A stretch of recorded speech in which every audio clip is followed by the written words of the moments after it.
What up, guys? Coach Jimmy here with TECT Talk. Today I have Taylor, I have Wyatt, and Bam Bam. We're just going to talk about injuries and things like that. So this is the new setup. Sorry we hadn't been on in a while. Honestly, I had to change out some cameras and get some other things set up. We're still hammering out the bugs on that, but we will be doing this, and we will be streaming our podcast live every week on the same day. What day that will be, we'll let you guys know as soon as we can hammer out all of our schedules so that we can get this thing done. Anyway, funny story. We were talking about when Wyatt used to coach here, how he was a little shy about his voice and things like that, how he overcame it. And we were talking about him. One time he dyed his beard because he had like a patchy beard. Listen, I was going through a phase to where, like, I really wanted a manly beard. And so, like, I always seen Jimmy with one. And so I got to this point to where, like, when I first started here, it was very, very short, and it was always patches here, here, here, and here. And I couldn't really get it to connect. But finally, about a year into it, I really connected, starting to. And Jimmy was on the way here. And this is probably maybe 30 minutes before kids' class. And I had actually dyed my beard because I was always self-conscious of it being red, and I wanted it black or at least brown. I wanted to look natural and cool, and I dyed it black, and I left it in there for about a good 20 minutes. I didn't know I was supposed to do that, and so when I went to take a shower, it didn't come out. So the first person I called was Jimmy, and he rushed here, and he had to put all kind of alcohol and everything off. It didn't really officially come out to the next day, so I was in kids' class looking pretty. So I don't remember this at all. Funny. Like, this is the first time hearing about it. This is amazing. Dude, it was pretty funny because like he called me. He was like, dude, it won't come off. And I was like, what are you talking about? First he answered the phone, and his expression when he first looked at it, like I had to cover it up and said, dude, I did something wrong. So I got here and I was like, yeah, I don't know. I don't know how we're gonna fix this. But I like got some alcohol and I was like trying to not rub his face raw. My face was completely raw. He rubbed it. Don't let him lie to you. Yeah, I was trying not to. Like that's the thing is like I was trying really hard not to, but I was also trying to get it off. So but hey, you look normal. It was just a little red It was. But they look normal for after that. It's always crazy. Like one story makes you remember another story. Like that reminds me growing up. I was probably like 4 or 5, and I thought I don't know what it was. I had like a spot on my head, and my mom thought it was like a grease spot. So she spent 30 minutes trying to scrub my head, trying to get this out, and never did. The next night, I went to spend the night with some friends across the road, and their mom saw it. Spent 30 minutes doing it, like almost getting blood. She called like, "Hey, I guess he got it here playing with the kids, but there's this like grease spot." She goes, "Oh, no, it's there. I tried last night." Well, he must have a headache now because I just tried 30 minutes to get it out too, and it ain't coming out. Like, I don't know what it was. Just had a spot on my head that wouldn't come out. Scrubbing your head. 2 nights in a row, 2 different moms. Like, it hurt. Scrubbing. That's funny. So today's podcast or whatever, we're talking about injuries and how you overcome them, I guess. Like, I don't even remember why we wanted to do this particular podcast. Well, I think it came about because at the time I was injured, and I've had a string of injuries here in the past. What's this? April? When was that last competition we did? October? September? October, I believe. I've had one injury after the other since then, and then you got injured. I think Zach went through an injury and Jay, and we said, you know what? Let's do an injury podcast and talk about like your mental well-being, the mental strength to not being able to train, having to sit on the sidelines, or what you do to be able to still train, like some of the small things you still can do. And I think that's where we got about talking about it, because you've suffered, I know, injuries throughout your career. I'm still dealing with a couple right now. I know Wyatt has some, especially wrestling through high school in Uptown now where you're at. So I think that's where we're at. So, I mean, who wants to kick it off? Hey, I'll talk about trying to come off of a back surgery and then still compete in MMA and losing 6 months, just trying to get to where you feel normal again. And then, like growing, like changing teams and having to drive 2 hours one way just to train, having kids, just all of those things that you have to overcome. And then like all the mental burdens of your everyday life just to train to be able to get to do these things that we do, because we want to strive for greatness. Not just use it as an excuse and an out. Yeah. You want to strive for greatness. You want your name to be remembered. You want people to say, oh yeah, Jimmy or Bam Bam or Taylor or Wyatt or whoever is like, man, they were out there grinding. And I was actually talking the other day with a buddy of mine, and he was saying that he was looking at my life and looking at the way everything was set up, and it's like, dude, you had every opportunity in the world to be a piece of shit, and like to not do the thing, be able to do the things. You had all the excuses in the world, and to see what you've done, man, and how far you've come. He was like, I really wanted to tell you, you know, like, I respect you a lot because of what you come through. Like growing up, the way that I grew up, the household that I grew up in. Then there I was trying to do something bigger than myself. And then opening this school so other people could find a pathway to do better and better themselves. And then like constantly dealing with, you know, your low back pains, and then dealing with the pains in between your shoulders, and then still trying to get in here just to coach and be a competitor and do all those things. Like it does get a little annoying and discouraging knowing like, man, I'm at the end of that. I'll always be a competitor, but I'm at the end of it. Like I'll be 37 years old this year, and trying to get over that mindset of, okay, now it's my time to help the younger generation really get what I didn't have the true opportunity to get, because I got into this late in life. Like I started early in air quotes with the wrong people. And then by the time I got around the right people, it was almost too late. Like then I was plagued with back injuries. I was plagued with I was diagnosed with lupus, and then I had all these other things that were stopping me from becoming what I wanted to become, and all these other excuses. And I'm like, nah, I'm still gonna train. I'm still gonna come in. I'm still gonna do all the things that I want to do. And I tried really hard to make sure I set the example for everyone around me. Like, hey, you always have excuse. You know, you can always have a reason not to or a reason to. And like, when you get injured, like you're not broken to the point that you can't still train your mind. You can't still we're sharpening your mind. And if you're showing up to class, then you're learning, whether you're learning through seeing some of the stuff that other guys are doing. Because believe it or not, when I hurt my back and I was doing all this traveling and I was just kind of sitting at the edge of the mat watching, I seen people judging me that was doing things like, oh man, he's just showing up, he ain't training, he ain't doing anything. I seen those guys. And then I seen the respect from the older cats that was like, oh man, he's still showing up. And when I got back on this mat, or on the mats from my injury, I was better. And it's funny because you see guys rolling and guys doing certain things that you're like, oh, you never get to see those rolls. You never get to see those things if you're rolling every single round.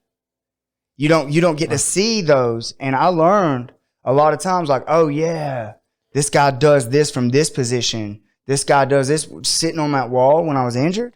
I got to see a lot of things that took place. So having to sit by and watch, because I've been there, And I've seen other people where, like me, I'm worse when I come back. I need like a learning curve, like to get back where I was, I feel like. And other people just pick up where they left off. Were you able to actually, you said you were better. Were you ever able to implement what you had learned immediately coming back from injury? So yeah, I was one of the ones like I was one of the ones that people are like, man, I wish I could do that. I wish I could do that. Jimmy will just see something and then be able to do it. And I had a lot of people make those compliments to me, or those comments to me, you know, like, oh, I wish I was able to do that, because I could see something, or somebody could do something to me, and I'll go, oh, that's cool. And then, so very next role, I'm trying to figure out and trying to do what they just did to me to someone else. Yeah. And I learned really quickly that way. But every single time, there was that mental side of it that I had to overcome. And what I mean by that is my body wasn't conditioned to do it anymore. Like, my body was softer. I had to overcome that softness. Or that hardness that I had already built up. About timing. Yep. That was my big one. I had to overcome the timing issue again and like earn that back. So, and then the hardest part is you would be really, really good training partners with one person. Like, y'all would be neck and neck. Like, you always, I feel like you always have to have the three. And what I mean by the three, you have to have that one person that's just way better than you, that you're striving to reach that level, because I feel like you need that to motivate you. So that dog in you is, you need is to be there. the nail. Yes. Well, not necessarily the nail. Yeah, the nail, but you need that person, like whether that you're the nail for them or not, you need that, have that person so that you're chasing somebody. Yes. Like, whether that's an like for me, that monster was the person that I was going to fight, or the person that they were always better than me. In my mind, that person was training at 4:00 in the morning. He was running. That day, after he hit his run, he wrestled for 2 hours. He kickboxed for 2 hours. He did Brazilian jiu-jitsu for 2 hours, and then he did his MMA that night. And then he went to bed and slept for 4 hours and got up and did it again. And that's who I was always, that was that person above me, right? And then you need the people that push you in the gym that are at your level. And then you need the people that below you so that you could try out your new shit on them. Yes. And you need that. In my mind, you need those three people. Well, when you get injured, your people change. Well, I was about to say, I wanted to add on, I feel like there's a fourth person you need too, because just a short amount of time I've been doing this, 3.5 years now, about it. I've had an injury here, injury there, never like grouped up. Like, I had first like the shoulder injury from getting a Kimura ripped. Then I bent my thumb backwards to my wrist and had to wear a cast for like 2 weeks, 3 weeks. And short amount of time, just sat there by myself and came to class like you did, wrote in my notebook, watched. It was fine.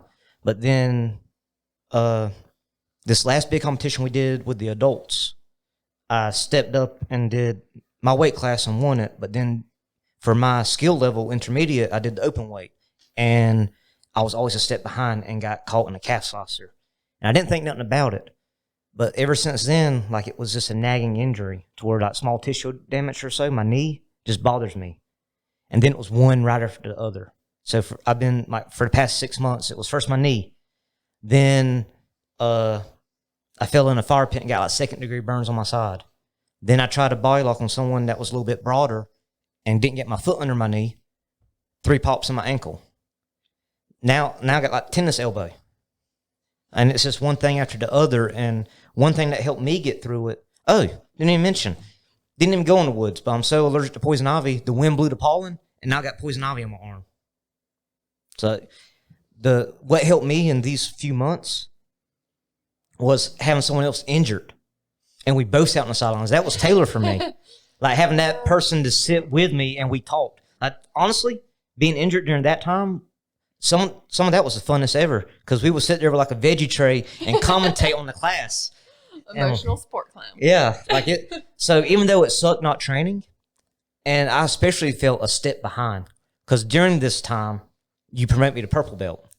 So not only was I injured and couldn't train, and for me coming back, I feel like, okay, I got to get my timing back, the conditioning you talked about, like I feel a step behind. Now I feel like, oh, I'm up a level. Now I really got to come back. But then injury after injury after injury, like Taylor helped me get through that because I'm sitting there like, this is bullshit. Like I'm ready to get back at it and I can't. So just us joking during class, like, Coach Jimmy, he really smashed him that time. Like, and just eating the veggie tray, like it helped me get through it mentally. Cracking our carrots. Yeah. We crack a carrot and like we think we're loud. Like thinking we're interrupting class, biting down on a carrot. It's like, like I'm just saying mentally, like it helped me get through it because it was just all back to back to back. Gotcha.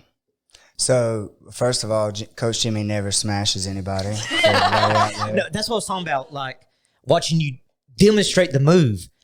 You would be demonstrating for them to drill the move and like, wow, he really caught that heel hook. Like just commentating, having fun with it. Just having fun with it. Yeah. Gotcha. Well, so I guess we need to add like an injury corner or something to the gym. And like, hey, dude, if you get injured, here's our corner. Well, that was it. When I started training back, I think Zach took my place, or Jay. No, it was that. Because you were still injured. Yes, I was still injured. What were you injured? I herniated my L6, S1, I believe is what it was. I herniated that disc, and I had a bulging disc at L5, L6.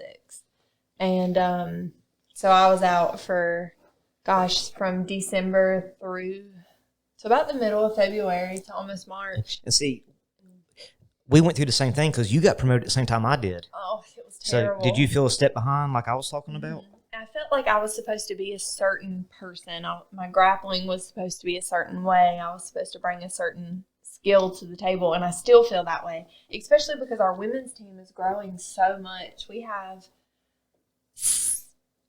including our teenagers, we have 9 women, almost 10. Yeah. And I feel like I'm supposed to be like the ringleader. And it's like, I don't know if I know this well enough. I haven't been doing this very long. And you just feel like you're not adequate, especially since I did have to take those months off, like my first few months of being a blue belt. And so now I'm just like, no, I'm basically just a glorified white belt. Yeah. Like I haven't earned this yet. Yeah. One thing I will tell you, especially you trying to, because we talked about starting a women's class, and of course you're going to be the leader. And when me being the head kids coach and taking over at least one adult class a week and covering for Coach Jimmy when he isn't here, one thing, I didn't want to tell them something wrong or just make up something. So the go-to is just being a good leader, admit when you don't know. Like, just tell them you don't know. So I would tell them, that's a Coach Jimmy question. We'll ask him tomorrow when he's here. Like, I'll just tell him, like, I don't know. It's funny because you guys will be asking me, like, what's the name of this? That move that we do. Hedgehog. That's the name. that's the name of that move that we do. I don't know. I have to ask. Because starting in that 10th planet system, when we switched to the 10th planet system, reverse scarf is now Twister side. Scarf scarf is now judo side. And like traditional things that are named certain things is something else. And now I'm like, Dark Haven, Safe Haven. Dark Haven, Safe Haven. That's a good example. And now I'm like, I gotta talk to my coach. Like, hey, I don't care. Like, it's one of those things where, like, yeah, this is what I do, and sometimes it's not always do what I do because it's funny.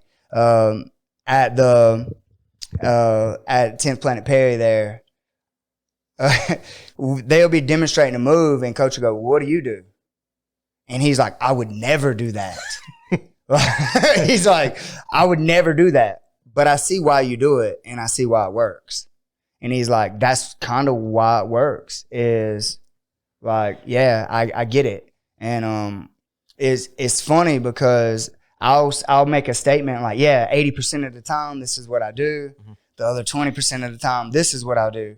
And he'll have the same 2 moves, but they'll be flipped. And he'll be like, 20% of the time I do this and 80% of the time I do that. And it's just, I think that's what makes it work so well about having two coaches that are, we have the same story, but our paths have been the same, but on opposite sides of the scale, and literally opposite sides of the scale, because coach is like 250 and I'm like, I did my entire career at 130 pounds.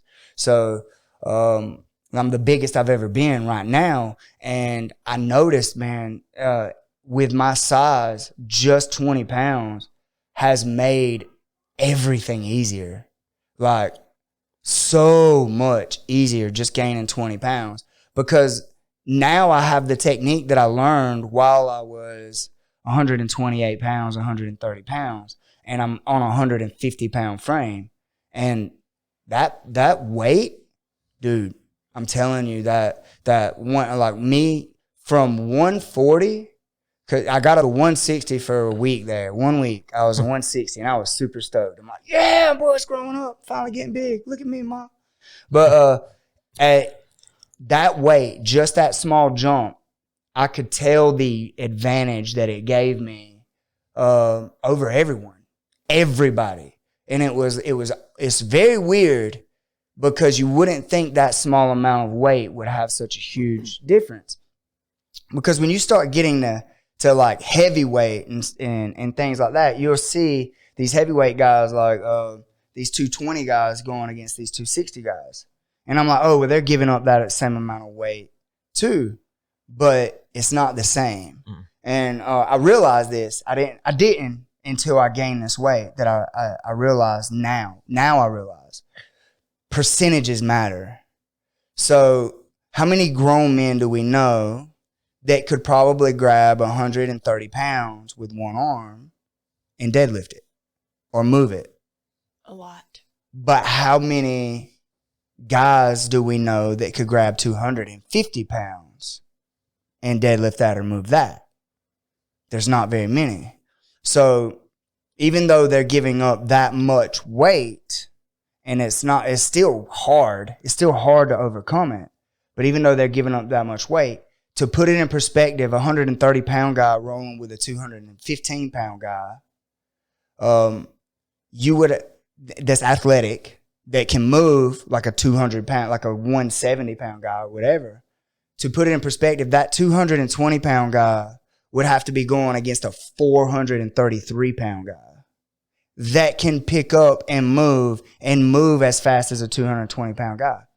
There's not very many guys on the planet that are that big that can also move in that manner.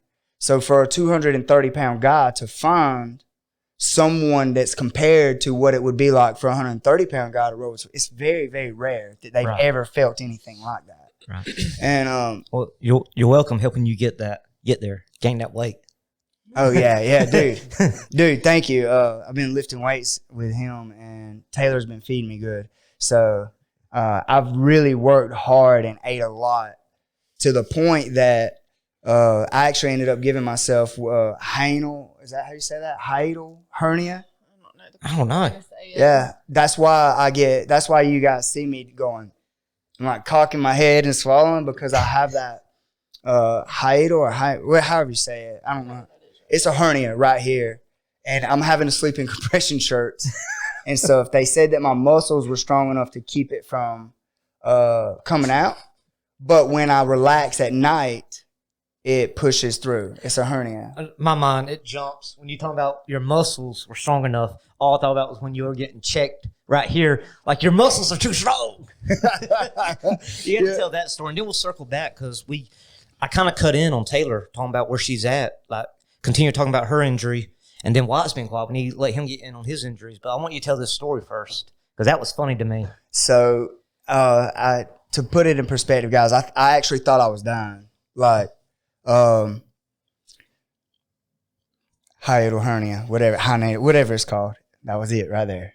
But still there. Oh. Anyway, so I was told with lupus that without medication and without things like that my body was going to shut down and I wouldn't live to be very old, right? That's what I was told. Well, here I am. I'm 36. I haven't taken any medicine. I just changed my lifestyle a lot. I started exercising, actually opened the gym, done a lot of stuff. I didn't tell anybody that I was sick because I didn't want people to look at me like I was a cancer patient.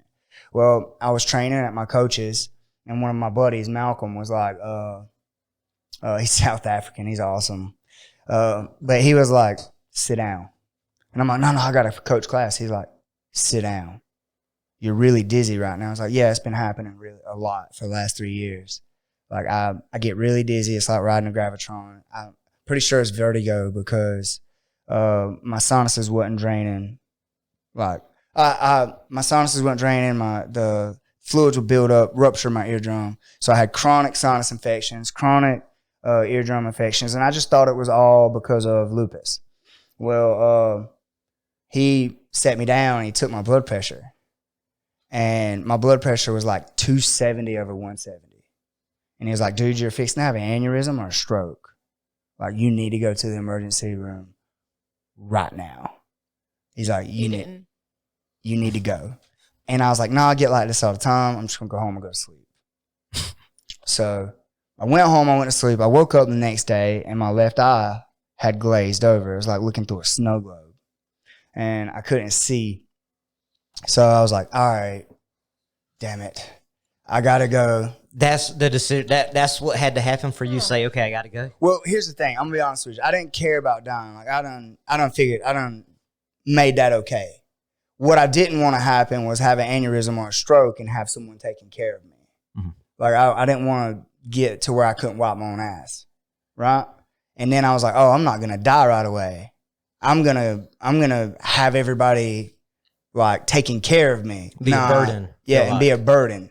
So like I prayed about it. Like I was like, dude, if just let me die fast. Don't let me be a burden on the people that I care about. Well, my eye glazed over and I was like, well, shit, I can't continue if I can't see. I'm going blind. So I went and I told the nurse everything that was going on. And they come in and they was like checking my thyroid and all that stuff. And she took her fingers.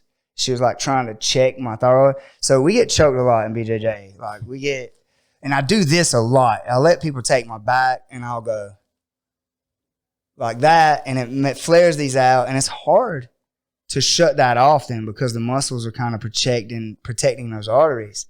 And the lady couldn't check me. She was like, I've never experienced this before. Like, you have muscles in your neck. You shouldn't have muscles here. And like it was just so funny because she was like, well, we're going to have to draw blood and like check everything this way because she couldn't. I'm not a doctor. I guess she was trying to check my thyroid gland or something. That's what you told me. Either way, whatever she was checking. Yeah, she couldn't check it because the muscles was in the way. She couldn't feel. All she could feel was the muscle. What you doing when she was checking? No. Yeah, that'd been funny. She's sitting there trying to check me. Hitting that don't choke me look. But in MMA, I used to bite down on my mouthpiece and flare. And if they get your back, like it's still hard to choke. You still get enough blood to your brain to not get shut off. And anyway, it was funny. She done that. But to finish the story, she told me to rinse my sinuses out and like flush my sinuses. And they put me on like a anti-anxiety medicine that would cap my blood pressure to stop. I'm not a doctor, guys, so don't listen to me. I may be messing this all up. I may be making myself look extremely stupid because I am when it comes to medical stuff. But it's supposed to cap my blood pressure, so basically it's not going to lower it, but it's going to stop me from hitting stroke levels. And they gave me that.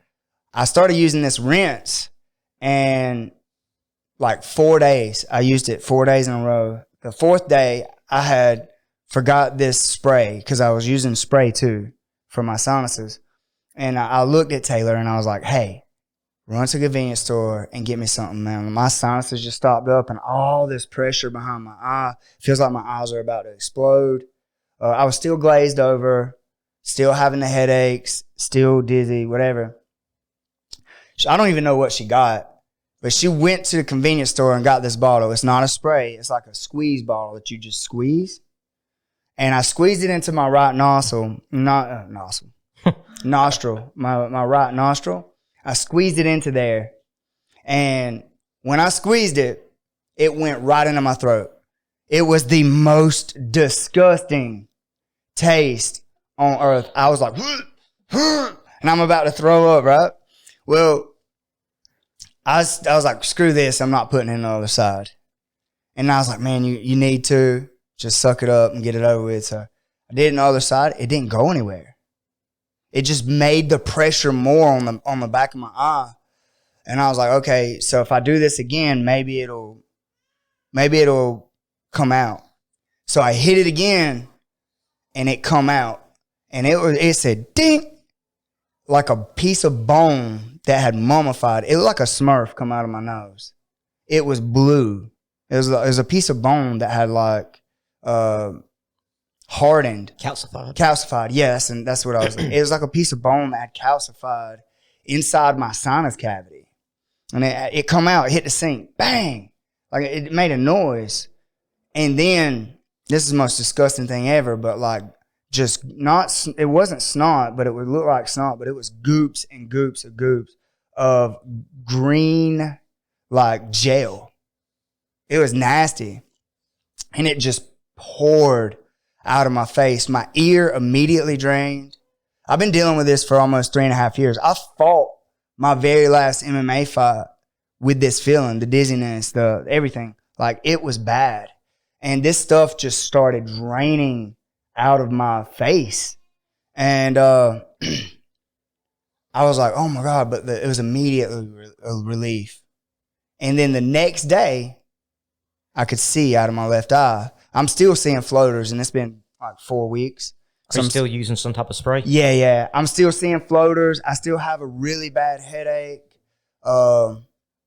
But my ear's drained. I can hear out of my ear for the first time in like 3 years.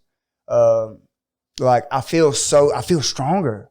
I don't feel sick. I'm just dealing with a sinus headache now. So it was a blessing anyway. Yeah. But so that was something that I've been dealing with as a coach, as a competitor, as a whatever. It's like I've been dealing with this whole time, and I've been quiet about it because I thought I was dying.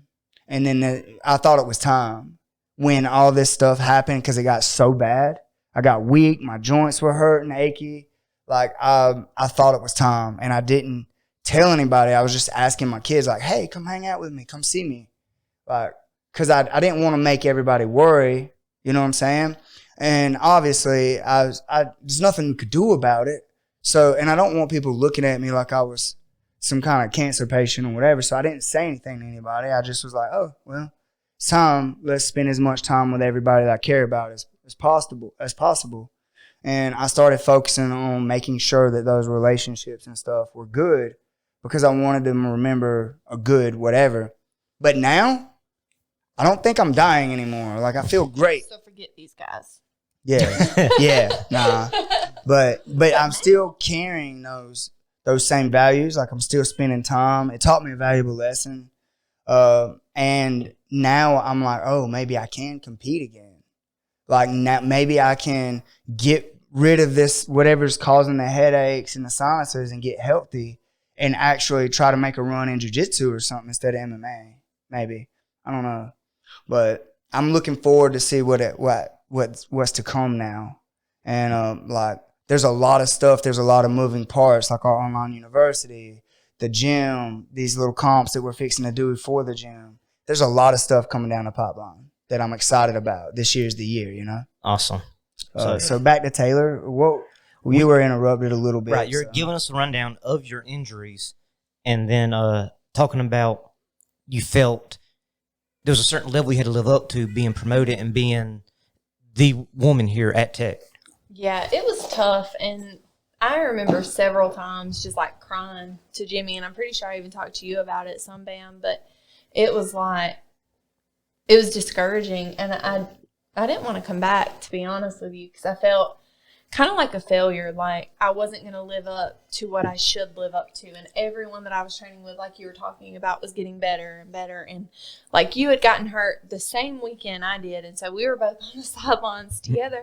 And then you came back, and I was still on the sidelines. And then Zach joined me. And then he went back, and I was still on the sidelines. But then Jay joined you too, didn't he? He did. Mm-hmm. Yeah. And so it was just, like, I felt like I was in the permanent injury corner, and it was the most discouraging feeling I had felt in jiu-jitsu so far. And I was taking my notes, and I was writing in my notebook, and I was trying to keep up with it and stay up with it. But when I finally got released to train again, I remember looking at Jimmy, and I was like, I don't want to. I was like, I'm scared. And he looked at me and said, why? What is there to be scared about? And I said, I don't, I've got this belt. I'm supposed to line up as a blue belt. I don't think that I deserve that right. I need to be back in the back again. And I told him, I said, I need you to work with me on the weekends before I go back. And he did. Like, we've come up here a couple of times to, get me back in the groove of it. But even still, oh man, especially Jay, even though Jay had to sit out some, man, he is hitting me with the craziest stuff that we've been doing over the last couple of months. He's one of those, him, and then Zach told me, like, Zach, he admitted to be one of the people where they just pick up where they left off. To me, I have to rebuild. And that's what we talked about, because I was back, but I wasn't where I felt like I was at when you came back, and we talked about it. And I'm like, just one day at a time. Like, each day will be better than the one before, and eventually you'll get back where you were, and then surpass it. Well, just takes time. I hope that's coming soon, because I know I had finally reached a point where I was like, oh man, like, I can do jiu-jitsu. Like, this might be working for me, because y'all, I sucked. And it was bad. Don't fall into the blue belt trap. Well, it was like, I felt like I was just surviving. Am I dying a little bit? Drowning? Yeah. You got it? I think so. But for the first 2 years of jiu-jitsu for me, I just felt like I was surviving. I was learning how to defend. I was learning how not to die being on bottom. I wasn't submitting anyone. I didn't even know how to get to a submission. I knew what it was, but I couldn't do it in a roll. If someone asked me, hey, how do you do it? I could do it. But in a roll, I was like, oh, I don't know. We'll see how it goes. But I finally got to a point where I was like, oh, my gosh, I just triangled this person. Or, oh, my gosh, I just hit an armbar. And I remember getting so excited because I was like, I can finally do it. I was like, you hit me with a roll. Like, we rolled into it, and you had a mounted guillotine. And you're like, you probably gave it to me. I'm like, no, you legit got that. You got me. Like, that, it was legit. Yeah, that was like one of my proudest moments. And as soon as I got to where I was like, I'm getting it, I'm making progress, life's like, nope, sit down. And so it sucked for a while. It still does a little bit, like getting back into it. But feeling better than you were. Yeah, slowly. It still sucks because I'm still behind the people that I feel like I shouldn't be behind. But that's the thing is like there is no like, oh, I'm behind these people, or I'm behind these people, or I'm ahead of these people. It's like something's gonna click and you're gonna catch back up, and they're gonna fall behind. It happens like that. Like, it was funny. Like, my moment, we've talked about it on this podcast before, was, hey, dummy, you have 2 hips. Yeah. Like, when I hit that moment in my time training or whatever, when I hit that moment, I surpassed so many people that I was super competitive with, that like had these back and forth roles, that I was like, in my mind, trying to win training or whatever. Back then, we trained wrong. Didn't train the right way, the proper way or whatever. I was just trying to every day, And like, when I realized, hey, you have 2 hips. Like, you can cut yourself in half. Like, because I had spent years with the wrong people coaching me. And then all of a sudden, one day, my buddy tells me, like, you have 2 hips, right? You can drop one, not both. You don't have to. When we say get your hips down, we only mean one of them. And when that happened, I went from here with like 10 or 15 people to like, boom! I was just killing everybody. I was so far ahead because for like 5 or 6 years, I had learned how to do everything they was doing without cutting myself in half and putting my weight down properly. It was just, everything was mobile. It was just staying ahead of the leg, staying ahead without ever stopping. And then when I realized I could drop one hip and stop people from regarding or stop people from moving, it was like I could do everything that I was doing before, and now I can pause. I don't have to be so fast or so far ahead. And man, I just surpassed everybody overnight. So, and then to hit on this a little bit, the way that we train now and the way that it's evolved into what we do now and stuff, it's really, everybody's learning at a weird pace, because like now we're not only teaching you the moves, we're teaching you how to use them in a live flow so that you find yourself in the position to do it, so that you can see every aspect of every move. And that's what we've been working towards. And I think you're going to see our school really change because of how we've been doing it lately. And then also incorporating like some of the 10th planet system in different terms, like all of it just fitting together. And I feel like we're learning so much so fast right now. But talking about your hip story, I use that in kids class now as one of my teaching points. Like I'll just randomly ask them, like, how many hips you got? Like, don't drop both. Like I use that as a teaching point. Mm-hmm. But get back on track with injuries. Why, man? You've been quiet. Like, you want to get in on this? Talk about. Yeah, my story is actually a little bit different from yours. It's kind of like reversed. You know, you talk about how you felt better when you gained the weight. I actually felt better when I dropped the weight.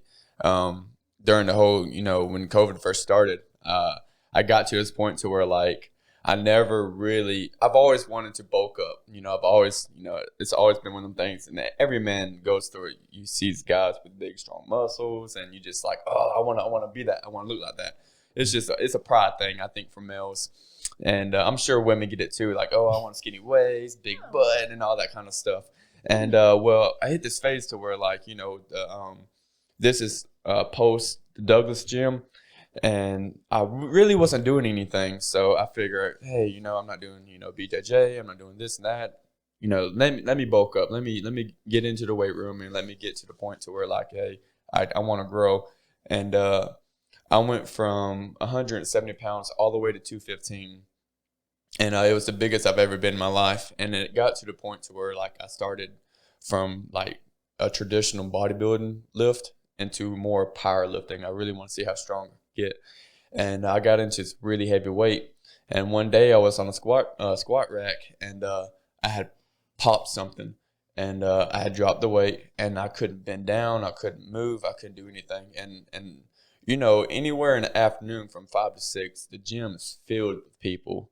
It's not just people in general. It's more of like the meatheads and high school kids and stuff like that. So it's always crowded, and I just could not walk, and I felt so embarrassed because people was looking at me and all that. So we have this back room now that I have force in, and I laid down there, and I laid for about 6-7 hours until I finally swallowed my pride and called Twyla and said, hey, come get me.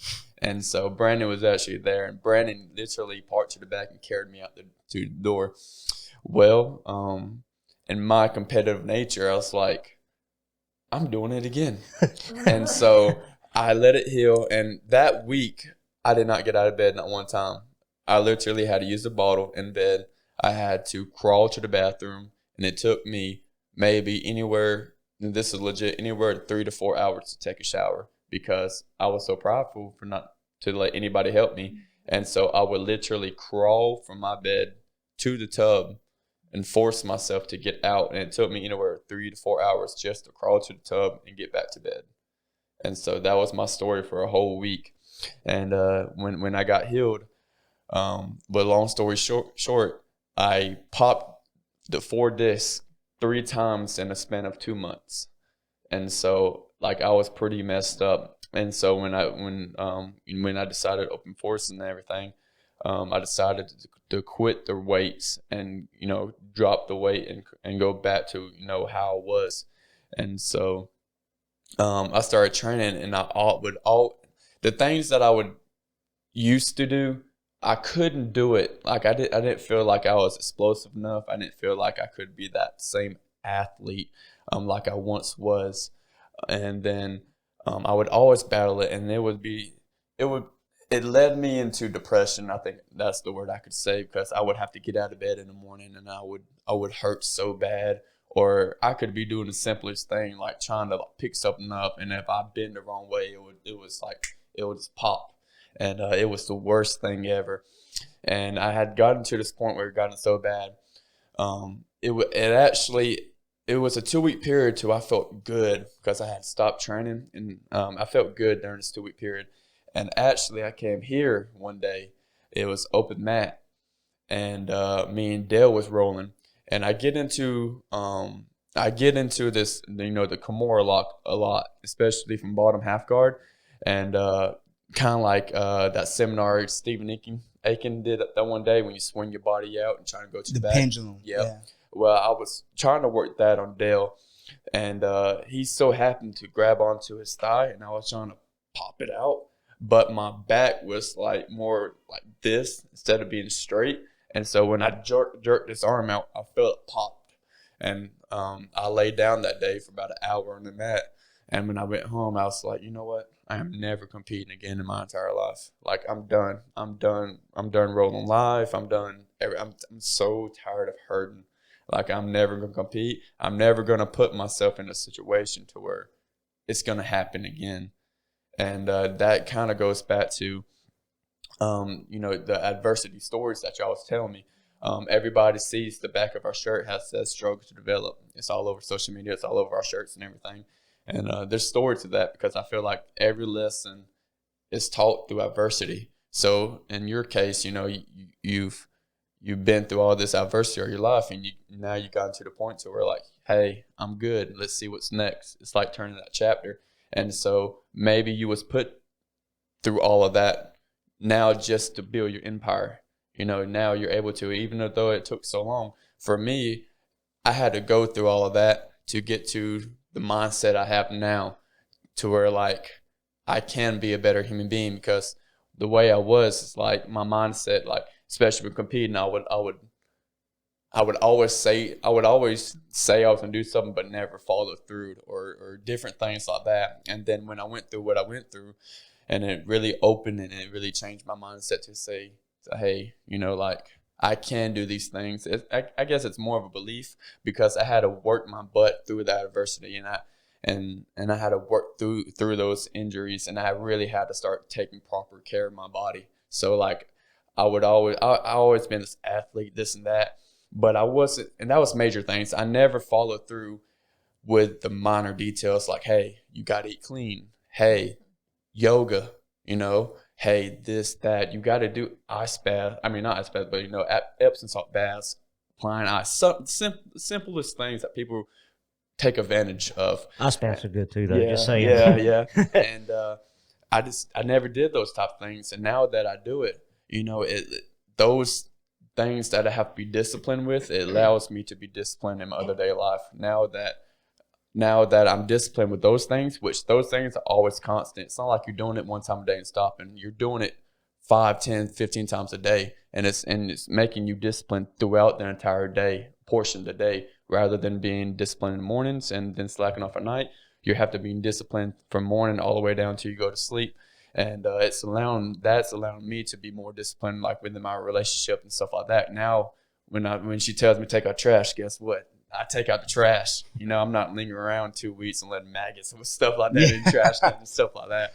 And it's allowed me to clear my mindset and to put more belief in myself than what I used to have. And so I guess I could say that's my story now. It's going through their injuries and having that motto of struggling to develop.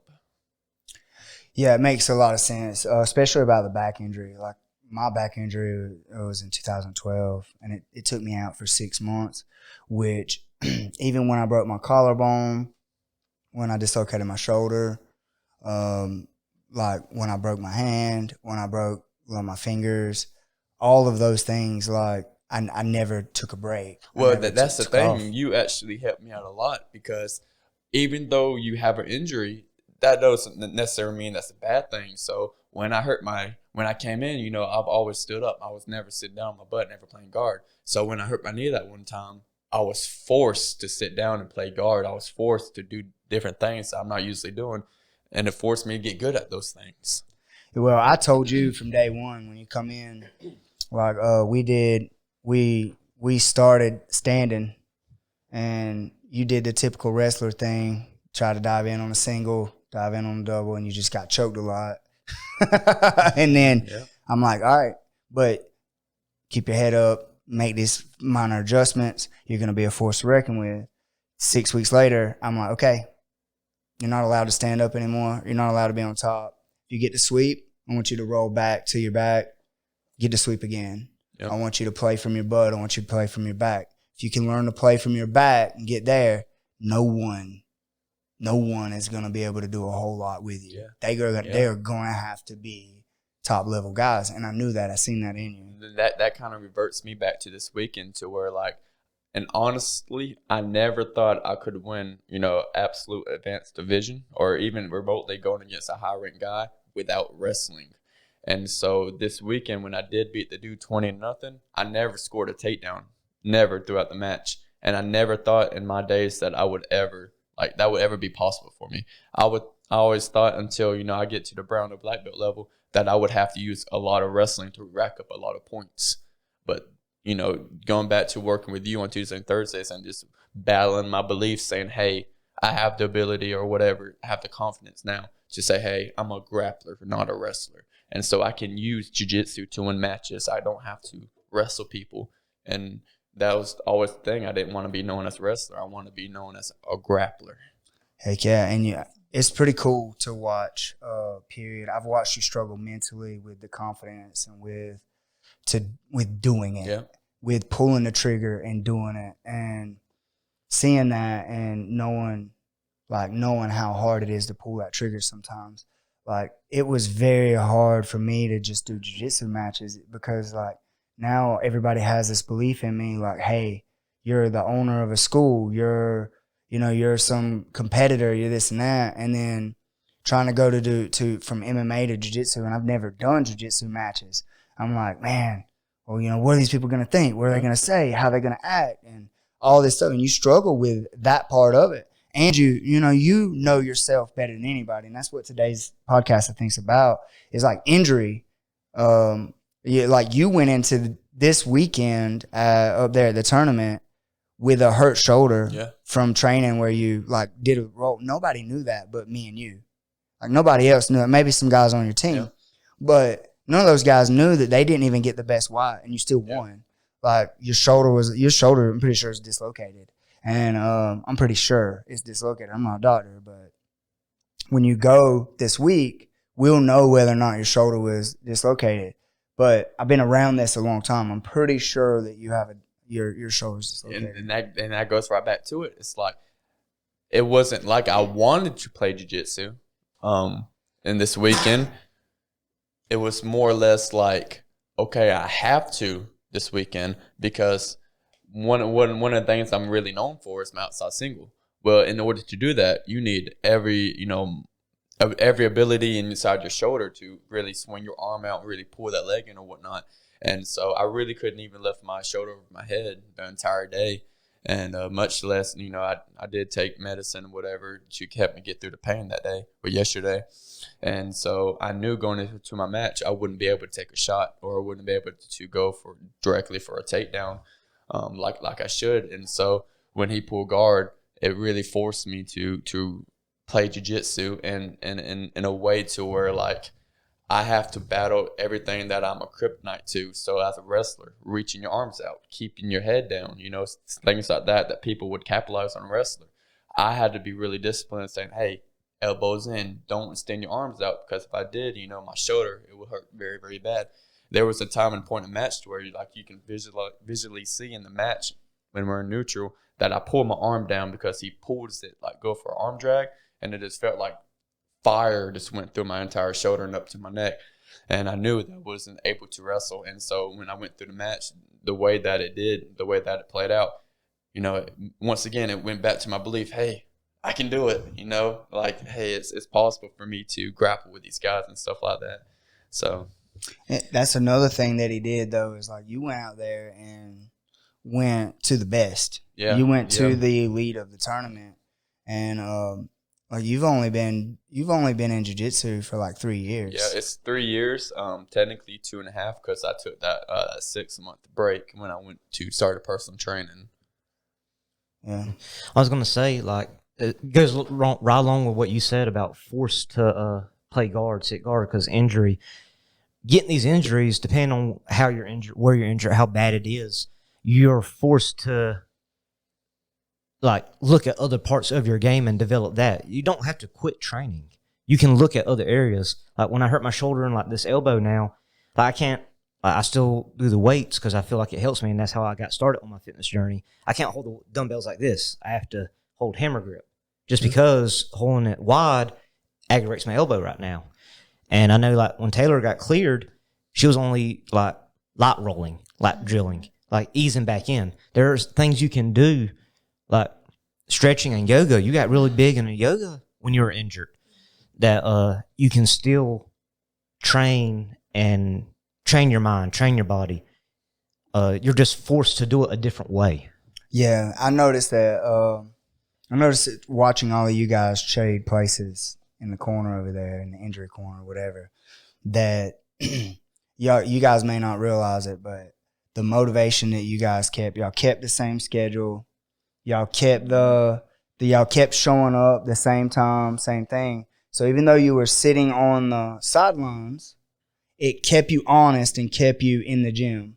Whereas I feel like if you guys would have taken time off and not been here, it would have been really hard to show up and get that schedule going, you know? And it's a whole different feeling to where, like, you know what, I need a couple of days, I'm going on vacation, to where you voluntarily take a couple of days to when you're forced to take time off. It's completely different. When you're forced, it is miserable. Yeah. You made a good point a while ago to where you said you felt like you had to rebuild after every one of your injuries. I've always been a complete opposite. I was kind of with Jay and Zach. I felt like I was right there, and when you're injured like that, I think that's a good teaching lesson to see where you are as far as like how you treating your reps. So like, you know, we always say 10,000 reps, you know, in order, if we're going to do truck series, well, you have to drill it 10,000 times in order for your muscle and your body to take over muscle memory. And you're not even thinking about it. Your body's just reacting for you to do it. Yes. And so when you're forced to take that time off, when you come back, you know, anytime that you put your body under stress, your body is always going to resort back to what you've taught it to do. So if you taught it to do back technique, well, when someone puts you in a position you don't want to be in a competition, your body's going to do whatever you taught it. Your body's going to, whatever it is. And so if you knew that you wasn't like drilling something or whatever too good, when you come back, you know, your body's going to drill it to where whatever you've taught it before you got injured. Yeah. And so it allows you to like see where you are as far as like your mental side.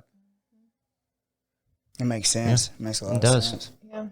And like going back to you saying, you know, how you relied on your wrestling and if you moved, it felt like fire in your shoulder. I remember because right before I got hurt, I was working a lot on the triangles, working from my back, using my legs. Well, I started back training and by habit, you know, just something that I had been working on, I triangled one of our bigger guys. And I didn't think anything of it because I was being very picky on who I rolled with. And I don't know. I don't know if he was just having a rough day or what happened. But that day, like, he was just not having it. And he exploded out of the triangle and he ran around beside me. And I was like, oh, my gosh. And I ended up getting really sore in my back again. And that was when I was like, oh, man, like, I'm not going to be able to do this. I have to let go of my triangles. Or if I get there and they start escaping, like, ditch the effort and go somewhere else. And you have to think about it now. You can't just say, oh, I'm in a triangle. You have to say, oh, man, I'm getting stacked. I need to let go. Yeah. That's one thing I'm having issues with right now, like getting stacked, is try to cut a corner, get their leg, you know, get them back down. And if they roll, you know, roll them out. But some of the bigger guys we have in the gym, I'm not able to cut that corner yet. Yeah. So, and I bail and dive on the leg or go to something else because it's not good getting your neck folded up like that. Like it hurts. Stuff like that. It shows you like how like high of a level you are as far as like a grappler is, because you like those who started versus those who's been in it for a long time. Things may seem like slow to you, and things may seem like fast to you. So someone who's first started and first coming into it, everything seems fast to them. They can't process what's going on and this and that. Someone like I'll take yourself. You've been in it for 20 years. It started this year. Everything could seem like a snail to you. Everything's so smooth. You can think, you can process. Even in bad positions, you can focus in on what you're doing.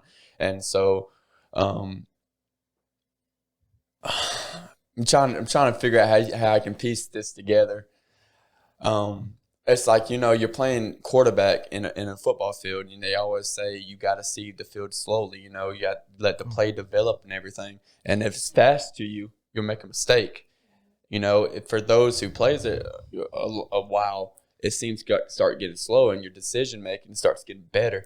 And so, like, I've been watching the PGF, and all of those guys, a lot of times when you're in a high stake role, you're doing things at a fast pace, and you're doing things, and your decision making is pop, pop, pop, pop. And you see these guys, and it's so slow. It looks like nothing's really happening. For example, I see Sam get into the reverse scarf a lot. Twister side, yeah. And it looks like from your point of view, be like, why aren't you just shrimping? Why aren't you doing this and that? And then if you're the guy in the position, you'll be like, okay, I can't. Yeah. So it's not that easy. Yeah. And it's just simple things like that, that really separates. And, you going back to you saying, okay, I'm getting stacked in this triangle. Well, in a high level position, you'll be like, okay, it's fine. Yeah. Well, what's next? Well, I think some of that too is I don't specifically know with Taylor, especially coming back with your back maybe, but me, some of the bigger guys, they're newer. And I just know getting in that position, if they got too excited and like spazzed out or anything and they dropped their weight on me, I'm really going to be hurt. So it's me protecting myself too. Like instead of fighting through it or trying to dump him on his head or anything like that, I have no pride, no ego. I don't want you breaking my neck or me making you face plant off the mat on the cement.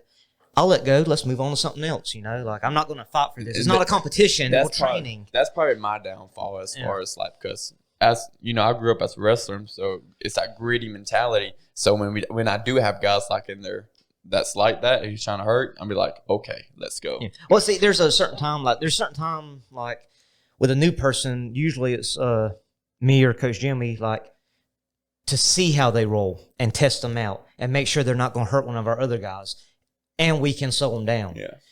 But also, you get someone that they're not bad or looking to hurt someone. They just don't know yet. Yeah. So you have to protect yourself while still giving them a role and teaching them. Yeah. And that's funny to say because, they come in and they think it's all about rah, and this and that. Yeah.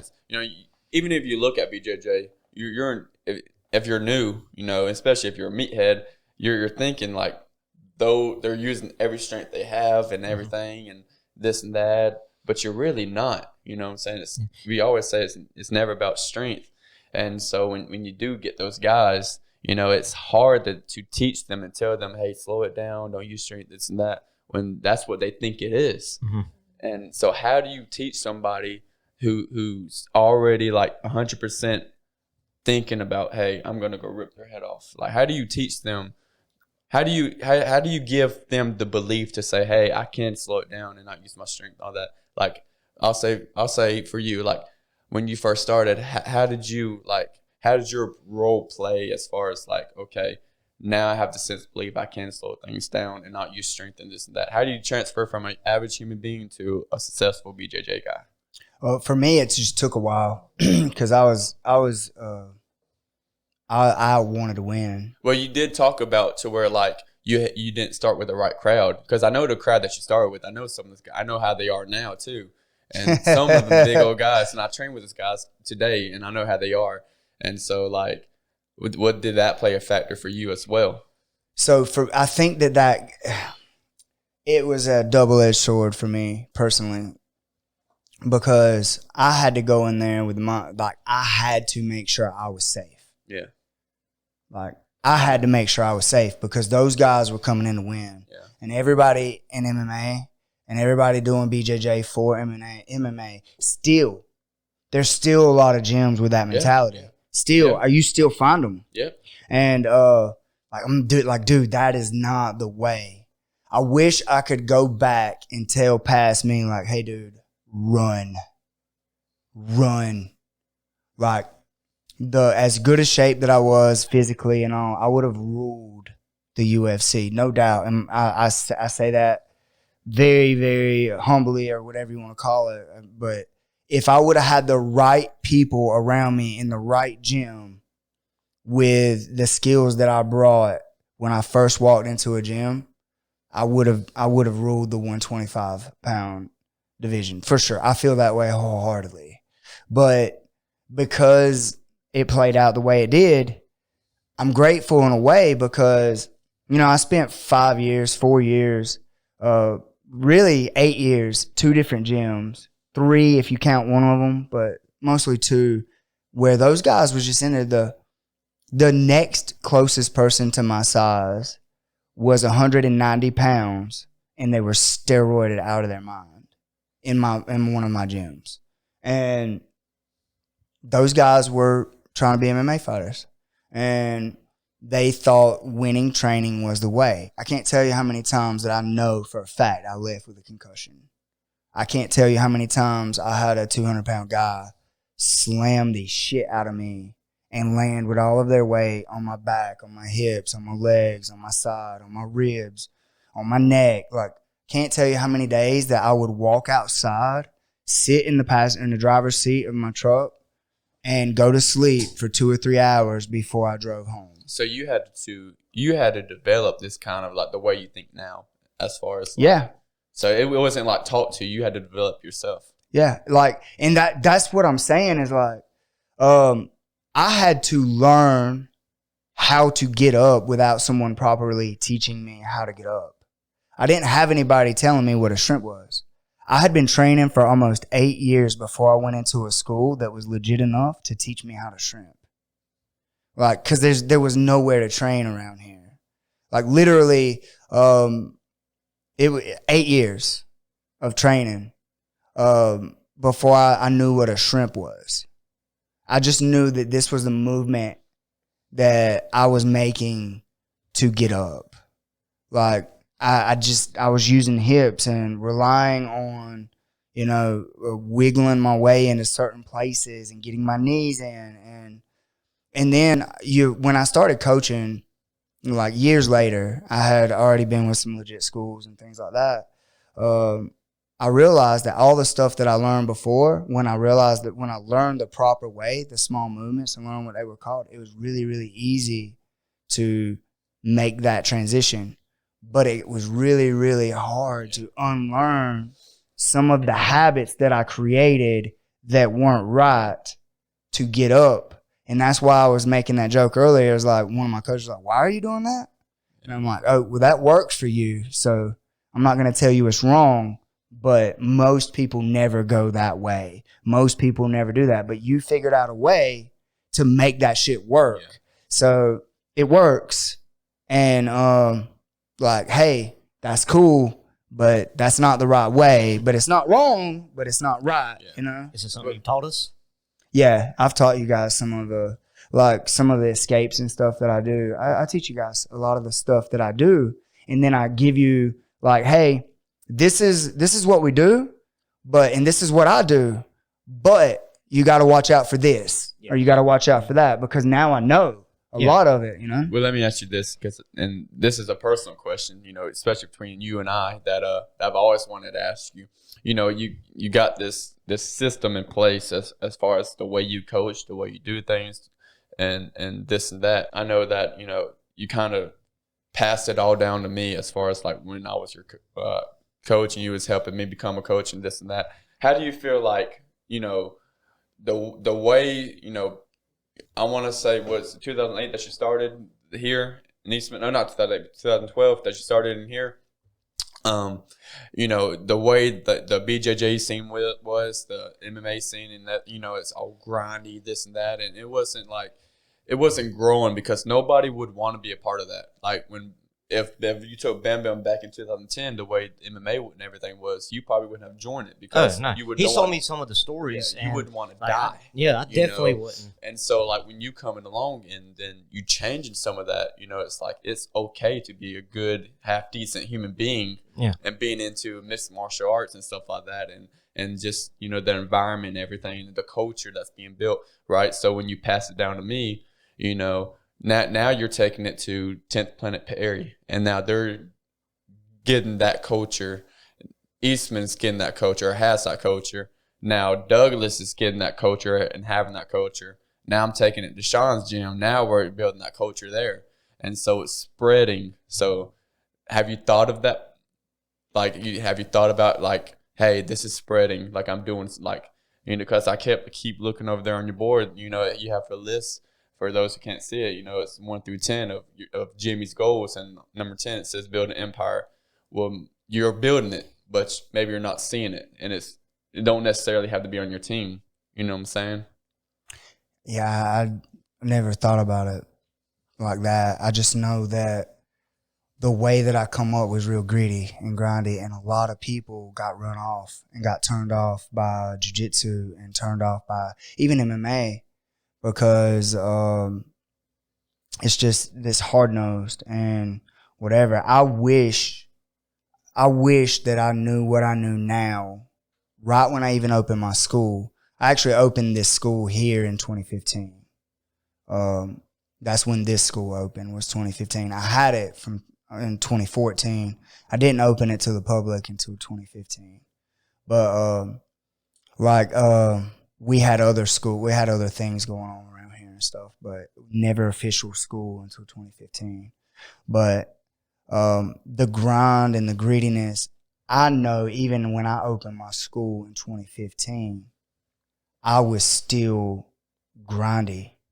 I still had this mentality of maybe trying to prove myself that I was worth, you know, I was like, let me beat this person up and show them how good I am so that they'll want to train with me. And it was funny because when I opened to the public in 2015, I said, I don't want to be a school that way. Like, I don't want to be that school. So I was slowly changing then. But you had guys in there that was like that. Oh, yeah. And it was funny because TJ and I had this talk. When guys would come in, I would be a soft roll. I would be easy roll. And sometimes they would submit me. And the first time TJ and I ever rolled, he submitted me with a triangle.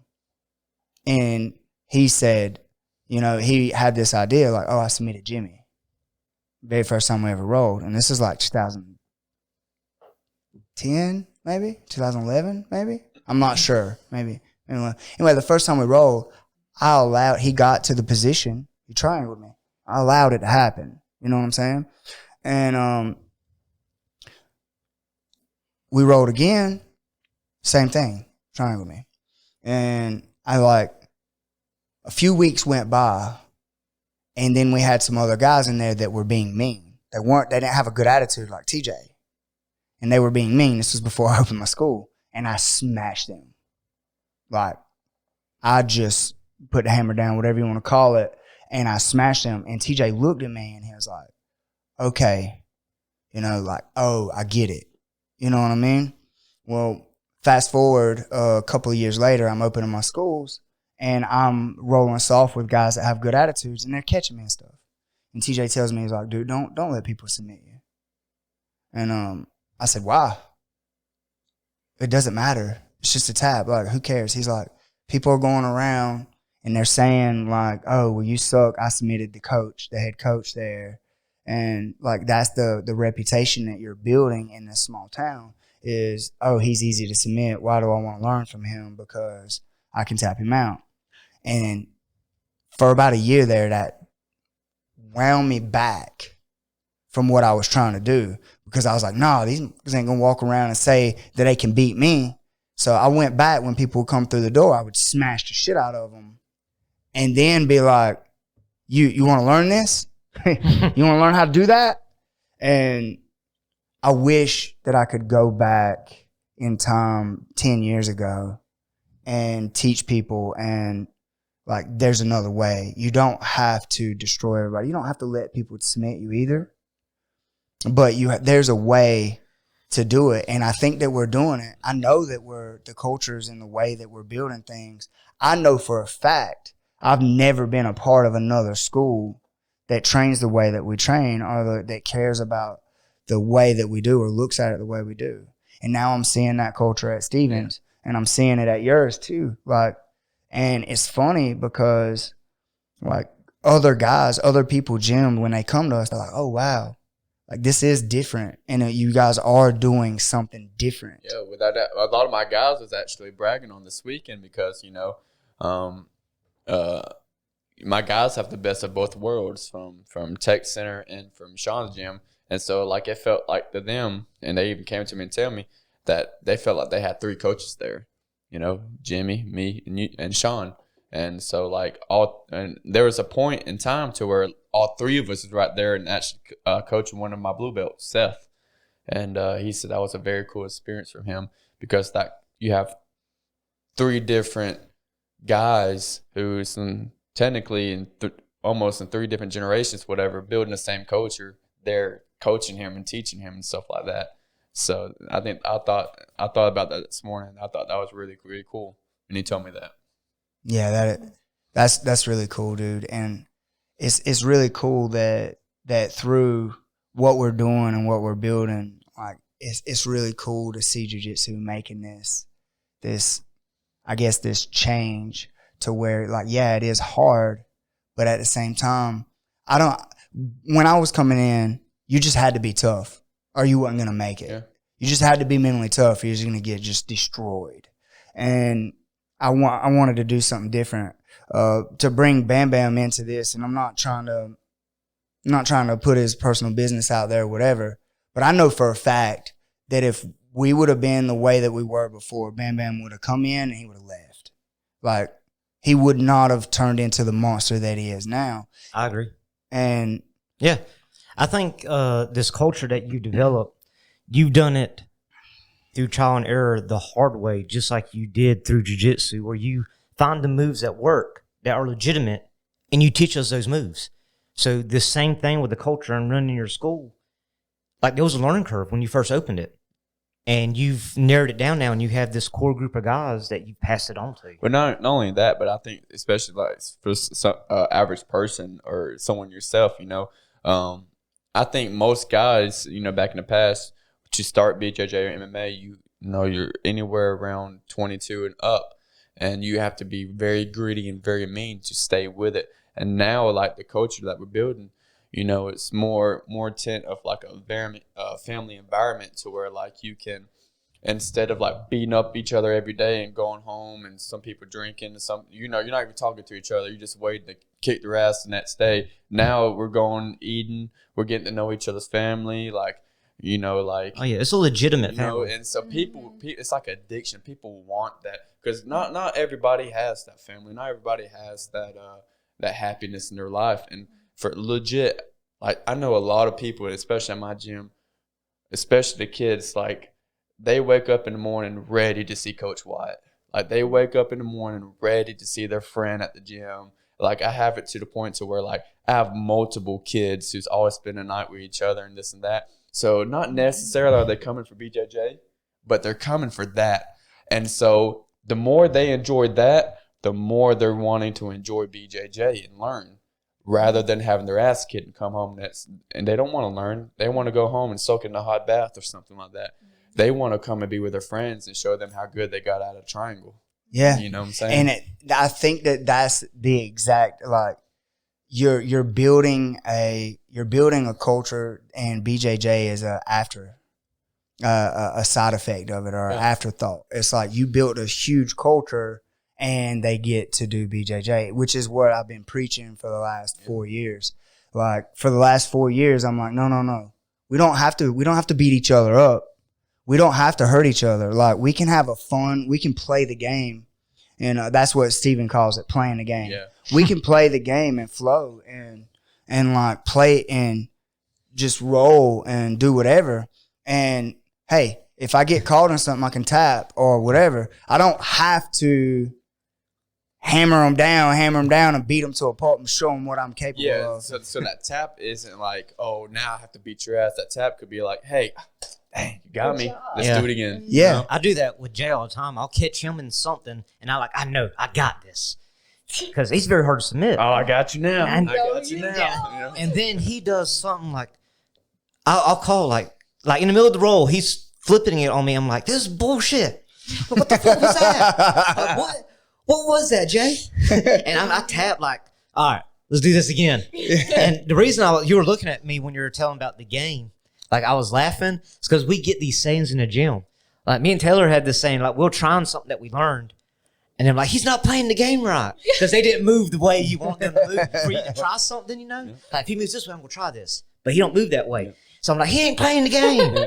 Someone rolled me that's going to play the game with me. And then that goes back to the biggest thing I think everybody has to learn, especially in MMA or BJJ, is, ego. And so a while ago when y'all was talking about, having to come in and actually like sit down and have those mental reps, and people don't understand that mental reps are just as big as physical reps. Actually coming in on the notebook pad. Okay, Coach Jimmy said put arm in here, whatever. Now when your back feels better, okay, look at my notes. Okay, he told me to do this. Oh, okay, I do this and that. It's that ego factor. And I think those who figured the ego factor out are those who are becoming more successful, not even BJJ, but in everyday life. In life, I will say this, and this tied into something that I find it hard to balance. I find it so hard to balance. Old Jimmy, new Jimmy. Yep. So old Jimmy has all of his old ways where I revert back to, no, you ain't gonna run me. I got that dog in me, whatever. Like I see that Steven was talking about that the other day. Or whatever, on one of his things, it was Brandon or somebody. Anyway, they're talking about I got that in me, that fighter in me, right? And I have to battle that fighter inside of me in this gym, on these mats. I have to battle that. And I have to know when to put him up and become the philosopher and become the okay, I'm in here to learn. I'm in here to try to get these mental reps or get these reps to where I'm not just kill. But I need that fighter to stay inside there. I don't need to kill that fighter because when it comes time to competition, I need to let that guy out. And now I don't need to care about these guys' feet, arms, necks. I don't need to care about them anymore. And it's hard to balance that because you go too far one way, you lose that fighter. You go too far the other way, you run people off that will never find the joy of BJJ. Yeah. And that's another reason why BJJ and everything has helped me so much, because that goes back to what I was saying about, the PGF and all that slowing things down is, when you get into a position and especially especially if I know I can get a triangle on you and for some reason it ain't working, I could sit there and say, and force it and just get mad. It's going to happen. Rather than letting it go and being patient, I can move on to something else. And then asking after the roll, like, hey, what did you feel during that triangle? Well, for me, I translate that into life a lot because, like, now, like, if I make a pot of coffee, right, and it ain't the way I like it, instead of grabbing it and throwing it upside a wall, I'm like, okay, let's make a new batch. Let's make some more coffee. I don't think I've ever thrown coffee against the wall, just saying. No, just for example. Well, I'm going to be honest with you. I have that same mindset. I do too. I have. Now, I like to cook. I have, like, cooked something and, like, okay, this didn't turn out right. And I just chunked it out in the yard. Yep. Like, oh. You get mad and it ruins your day. Yeah. Something so simple like, I'm trying to find something. Let's say I have a routine in the mornings, right? If I follow through with that routine, my day is good. I'm a happy person. I'm a good dad. I'm this and that. If something happens to where my routine is messed up or something that don't go away, it ruins me for the rest of the day. Yes. It ruins the way I teach in class. It ruins the way that I get Priscilla off the bus. It just ruins me. And like people think, and I know, like people think, oh, you're a bad dude. It's not that. It's like that's a mental battle, and I think not only myself that I go through, but everybody. You know? Well, see, I'm very regimented schedule, routines. Like used to be, like before I got into training and jiu-jitsu, spontaneous. Hey, let's go somewhere this weekend. I'm there. Let's go. Yeah. Now, you throw me a curveball like the night before. Yeah, man. Hold on, like yeah, that ain't nah. gonna fly. I need a plan. Like wait, nah. But I want to circle back. Like you're talking about the kids. It's a culture like spending night with each other, and you're talking about old Jimmy, new Jimmy, the dog in you. We have that culture too with our kids. Like you said, we got some that are best friends. They spend night with each other. They hang out. They know who they like to train with. Yep. Like that's my buddy. Yep. I think, And I was gonna say, I think yesterday, like it should be like that. Like they should have fun. We're teaching them a skill that's gonna help them defend themselves. They don't have to have aspirations to be a world champion or to be a competitor, but some do. They do want to get better and be that competitor. Yep. And I think yesterday you're talking about that switch. Some of them learned there's levels and that there's a switch that they have to flip. And I'm going to talk with them about that this week. But just combining both of y'all's thoughts, I think some of our kids learned that yesterday. yeah, it was kind of what Wyatt was saying though. Is like his culture is that way because he coached here for a while, and we literally we were planning on taking Wyatt and helping him get the school in Douglas, and it didn't work out exactly the way we planned it to work out, but it still kind of worked out the way it needed to work out. But the thing is, the same thing, struggle to develop. It didn't work. It failed, in a bad way, but it brought something new. Not the way that we expected, and probably not the way that we wanted it to, but it still worked. You know what I'm saying? Yeah, and I think that a lot of that is because of martial arts as a whole. It teaches you not to give up, because the only way that you lose, period, is to quit trying, is to quit. And I think that that's the reason that I got out of the environment that I grew up in. I think that that's the reason that I got out of the environment that I placed myself in later on. I think that by sheer will, this school is here.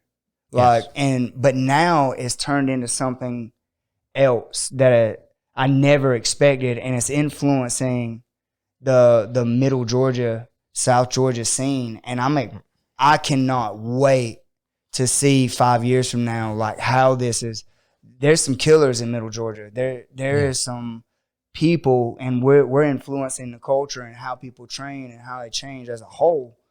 And that's why people are driving 2.5 hours to be here at this school. That's why, Wyatt's getting up Tuesdays and Thursdays and driving 1 hour and 20 minutes to be here. That's why, the schools are we're changing the way BJJ is taught, really. And my bad. Even with these killers, the way you just mentioned, everybody thinks these guys are grinding and killing each other. Well, some are, and some are. Like, I think for me, I'm trying to find my way into in that group, and I want to be considered into that group as far as being one of the best competitors around. And having that mindset, the culture we're trying to build, it's like you don't have to be that way. You can. It's okay to be a good human being, or this and that. Yeah, and I think what you're saying about being a good human being is you don't have to come in and try to wreck your training partners. You don't have to be like, I'm going to beat their ass. You don't have to have that gritty mindset. I was talking to one of our students about that. They come from another school, and they was just like banging everybody up. And I was like, God dang, like I don't want to compete every day in the gym. I want to roll. I want to get better every day. I don't want to go home sore and hurt and banged up every single night. That's not the way. It's just not. It's funny. We've been referring to Coach a lot, Coach Steven a lot, but he went into this PGF and had not trained with anyone but us in the gym. Yeah, just us. His white belts, me. I didn't even really roll with him a whole lot, so not even really me. I think I rolled with him like 2 days, like for a little while, the whole time, and then like here and there sporadically. He trained with nothing but white belts, and then he come in there and he is putting in work, and he didn't even have like a what you traditionally would call a camp or anything. Yep. So that proves that what we're doing works. And I didn't mean to cut you off, but I think the same way that's why I was having such a hard time dealing with my confidence and everything, because, you know, when you go into these absolutes and events tournaments, it's nothing but brown and black. And these guys are killers. And so, like, it's not like every day that I have a Jimmy Barnett in my gym. It's not every day that I have a Sean in my gym. It's not every day that I have a black belt or something to push me in my gym. Once again, it's white, blue belts. And it's guys that I know that I could tap in 10 seconds if I truly wanted to. It's not like they can force me into a bad position if I truly did not want them to, or whatever. Right. And rather than now I'm going to these competitions and it's switched. Now these guys can force me in a bad position if I slip up.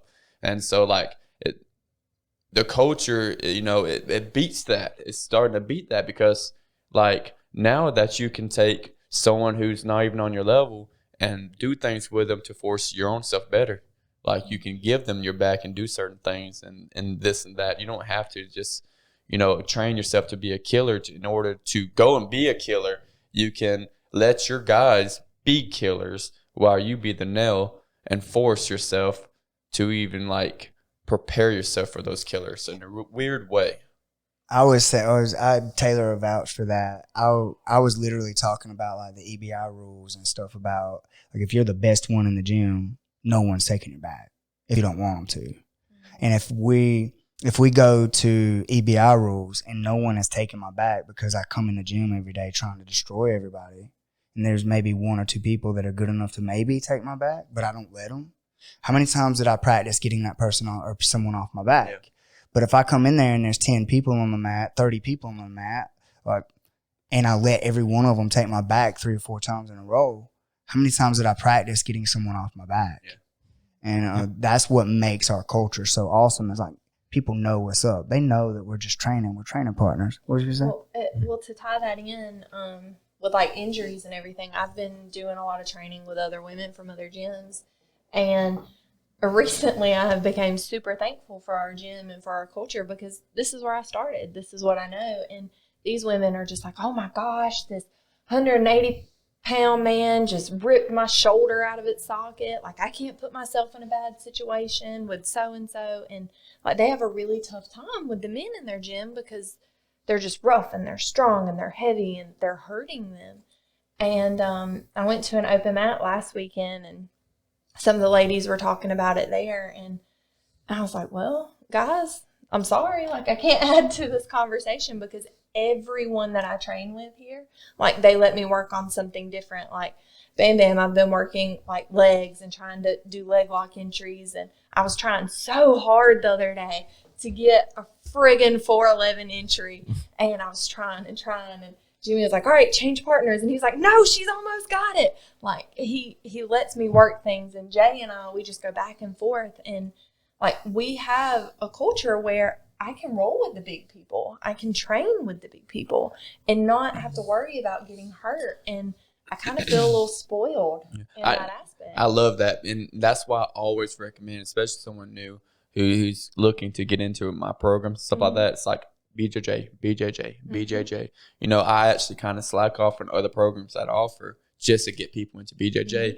The reason being is even for my wrestlers, I say, hey, BJJ.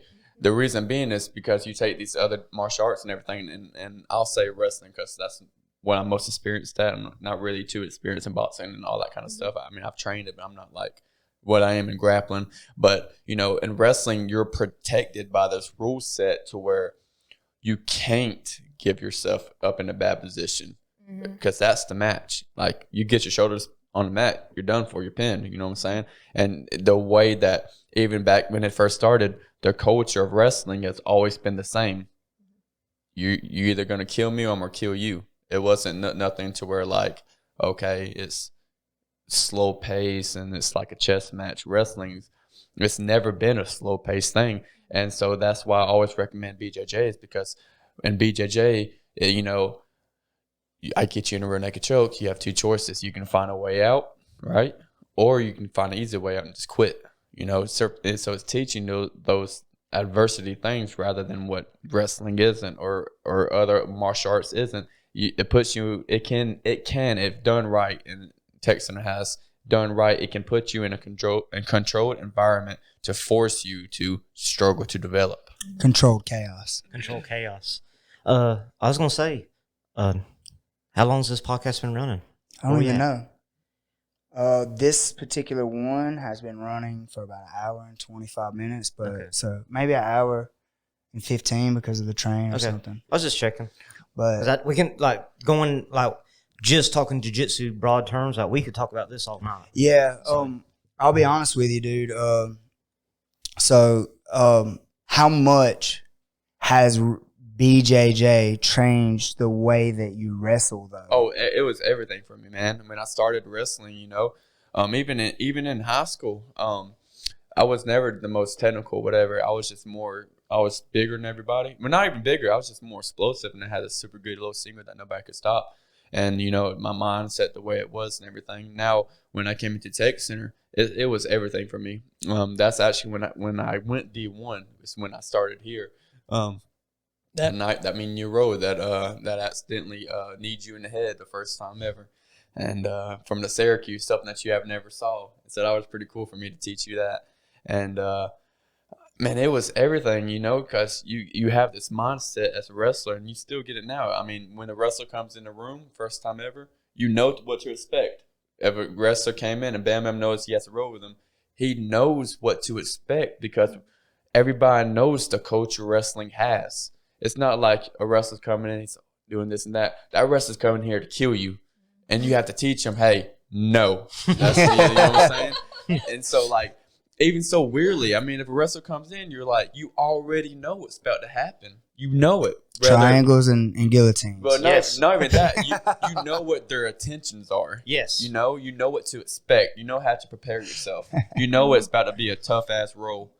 You know what I'm saying? And it's happened. Yeah. Kimuras, guillotines, and and that's the culture. And it was translating to BJJ until we're starting to build this new culture to where, it don't have to be that way. Some people really can trail a long time. And not only that, but it's building to where, me going back saying, okay, most males start at 22 to 30, and it's only really males doing this type of stuff. Now it's to where, okay, kids can grow up doing this now without getting hurt and actually learning to enjoy the sport. And now women, and Taylor's doing a good job about that. And Kira, Hannah, and a couple of other females around her is really boosting women's side of jiu-jitsu. And it's really cool to see because you don't have to come in and kill each other. You can compete, but in a fun and awesome way. You know what I'm saying? So, that's what really, really spoiled over for me is now that I can – everything I learned I can pass down to the younger generation of my program and stuff like that. And so hopefully it starts spreading like wildfire. Wildfire. Yeah. Wildflower. Mario Brothers. But I've watched Taylor struggle. I've watched Taylor struggle with seeing things in her women's group and stuff about how people are talking, and she's like, "Why are they doing this? Why are they doing that?" And I'm like, "It's not the same. It ain't you. It ain't whatever they're teaching over there. That's what they adapted to. That's them. That's what they're gonna think, And then they might be feeling the same thing about you or about the culture over here. It's like, oh, it's too weak, it's soft until they actually put the stuff into it. Whatever. It's just whatever the person you respect the most or whatever they're saying is what you're gonna adapt to. So if I walk into the gym first time ever, however that coach coaches, that's what I'm gonna know that's what I'm gonna believe is true.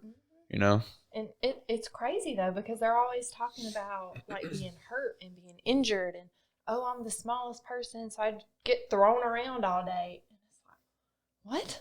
That's never happened to me. What's going on over there? What are you guys learning? Because even now, if a new person comes in or even, whatever the case may be, if someone is intentionally trying to hurt me or any of our people at all, but I know that I have backup. I have people here that would say, hey, you don't get to hurt my people. Yep. And it's just a super safe place to train for me. One of the things that I like about what we implemented is when I first opened, we would have mat enforcers, and I put that in quotations because we would have guys that if somebody walked through the door and they're trying to hurt our people, we'd have that mat enforcer teach them a lesson, right? Mush them or whatever, which was standard practice for most gyms, mat enforcers or whatever. But now we try to kill that before that even becomes a problem. We talk to them. We explain to them like, hey, you don't have to win. Like, you get to learn. Like, we don't expect you to be, we don't expect you to come in and just know all this stuff and be some world beater. Even if you are a world beater, we don't want you to be a world beater on us. We want you to try to learn what we're teaching and try to learn the jiu-jitsu that we're teaching. And then you get to go be a world beater at competition. You don't have to win. That's not going to earn my respect. Coming in here and trying to destroy people, like beating us up. Like, you don't know what we're trying to do today. Like, one day, a couple of weeks ago, everybody in the gym armbarred me. Everyone in the gym like got armbar on me. Everybody. And I was trying this new escape that I had learned. And I was like, oh, cool, I'm going to try this new escape. And guess what? 80% of the time it didn't work because I hadn't got enough reps in. But I rolled. I tried it. And I was like, I'm not doing something right. Let me go figure out what I'm doing wrong. I'm going to come back and try it. Well, if I had people jerking and snatching and like trying to win, I would never have trusted them with my arm to be able to attempt to escape because they would just break my dang arm. Or at the very least, hurt my arm while I wouldn't be able to do, I wouldn't be able to come and coach the next morning. So, but me being able to, in a role that's controlled enough to try this new escape, knowing that I have time to tap, people's not going to hurt me. I'm not going to have surgery on my freaking elbow because I allowed my arm to be isolated by somebody or whatever. That's the culture that we built. And I think this is why this particular podcast was so needed, and especially for the people that is going to watch this, is, we started this podcast talking about injuries, and a lot of people, well, I'd say 98% of people think of injuries being physical. Well, everything we've talked about, whether it's, the belief in yourself, even simple things like this is all mentally injuries. This ain't just like a broken arm, having your mindset broken. That's an injury. Yeah. Somebody walking through a door as an average human being, not knowing what this culture is, that's an injury. Believe it or not. You know what I'm saying? Like, everything that, and so us talking about that, this is all injuries, whether it's mental, physically, or spiritually. Dude, yeah. Hey, I'll tell you, nothing more in the world. That's what I was saying, what I was trying to say earlier. I don't even know if I got that across. But, like, there's people I run off from BJJ because of my own mentality. My old mentality, I would just smush them and expect them to show up the next day. People aren't going to do that. If you come in and you just mush somebody, they'll say, man, I never want to experience that again. That 130-pound guy just beat the brakes off of me and I felt completely helpless. You have two people. The one that'll come back and want to do it again, or the one that runs from it and says, my ego cannot handle that. I'll never do that again. And you still have those two types of people. But even in a good culture, you still have those two types of people. But now it's a lot better because now you get to baby them into it. You get to let them get reps. And they don't have to roll in my gym if they don't want to roll the first night. I always recommend the first night rolling to see what it's like. But you don't even have to until you build up a certain level of comfort with being that close to somebody with whatever. And for the guys, they are still trying to hold on to that ego like I can protect my family if somebody tried to do something. For those guys, we allow them to maintain a little bit of that pride and a little bit of that ego until they're ready to experience it and until they developed a mindset of showing up to the gym every day or every days that they are supposed to be here and build that up. But when you're not used to rolling, when you're not used to it, like just me setting my weight on people, I feel like a little truck sitting on top of you. It breaks you. Yeah. And then when you can't get up, it destroys and shatters your self-image of what you thought you were capable of. That's an injury for sure. Well, let me ask you. Let me ask them this. You don't count because you've been doing it too long and you're old. But and I don't count because I grew up wrestling. I want to get your like personal mindset of this, because when I started BJJ, like I had already had a base. You know what I'm saying? Jimmy probably don't remember that because it's been 20 years. I don't. So he probably don't even remember his mindset they used to have when he started. As far as when you two came in, how did you because we all know how, because we do it now and we're pretty high level people now. So we know and we expect an average person mindset. We know what they're probably going to feel when they step in. How did you take that mindset and build it to where you have now? With neither one of you had a base, I don't think. You know what I'm saying? How did you take that mindset as an average when you first walked in here as an average human being to what you have now and be able to talk the way we're talking now on this podcast? Oh. Wyatt with the philosophical questions. Yeah, today. you want to go first for me? Do you have an answer? I can wing anything. Well, you wing it. I'll think. That's half of my job. I'll wing it. So just coming in, Jimmy did something a little bit different with me. Like he had me. I started it with you. Yeah, so he had me Experiment. Yeah, I was an experiment. I was a guinea pig. I wasn't allowed to roll my first month. My first month, he had me drill one move. I drilled knee cutter for a month. That was it. But I was only coming to 2 classes a week. So, by the way, that's a really good move to drill for a month. Yeah, for 1 month straight. Knee cutter. Didn't even roll. And then when I did roll, Jimmy, I didn't get smashed, but he just maintained top control and just mobility, moved around me as I was just doing basic movements that I knew, like I had learned how to shrimp. I knew what a UPA was, but I mean, very base level. So he was just letting me do those movements and moving around me, staying one step ahead, but never like killing me. And when I first started too, I was always at that time when I started, I wanted someone to just go try something by myself. I had a friend that started with me, so we would check before we came to class, like, hey, you going to not? Yeah, I'm going to. Okay. So we'd come together to do class. It got to a point where the culture, Jimmy, he's my coach, but he's also one of my best friends. And I just started not even checking on my other friend because I fell in love with jiu-jitsu and the culture and just, I wanted. You wasn't worried about if he's going or not. You're going. I'm going now. I had transition to where I like this. This is fun. And then I know Jimmy has told the story before to where I had been training a little bit and I got my first win. I'm like, hey, this is actually fun. Because up until then I was always a nail. But until when I got that first, you don't win at training, but when I got that first personal win, hey, this is actually awesome. This is amazing. And I just, my overall training changed because I used to, I was 300 plus pounds and I was lifting weights, running. And I wanted jiu-jitsu just to supplement it. So it was just something else to supplement my training, just to change it up. Well, then getting involved in the culture, becoming friends with Jimmy, it transitioned to where I changed all my other training to supplement my jiu-jitsu because it became ingrained with me. And I just fell in love with it. So. Taylor? Well, for me, I don't know. I lived in Savannah. And I had a really good friend, Ashton, that I would work out with.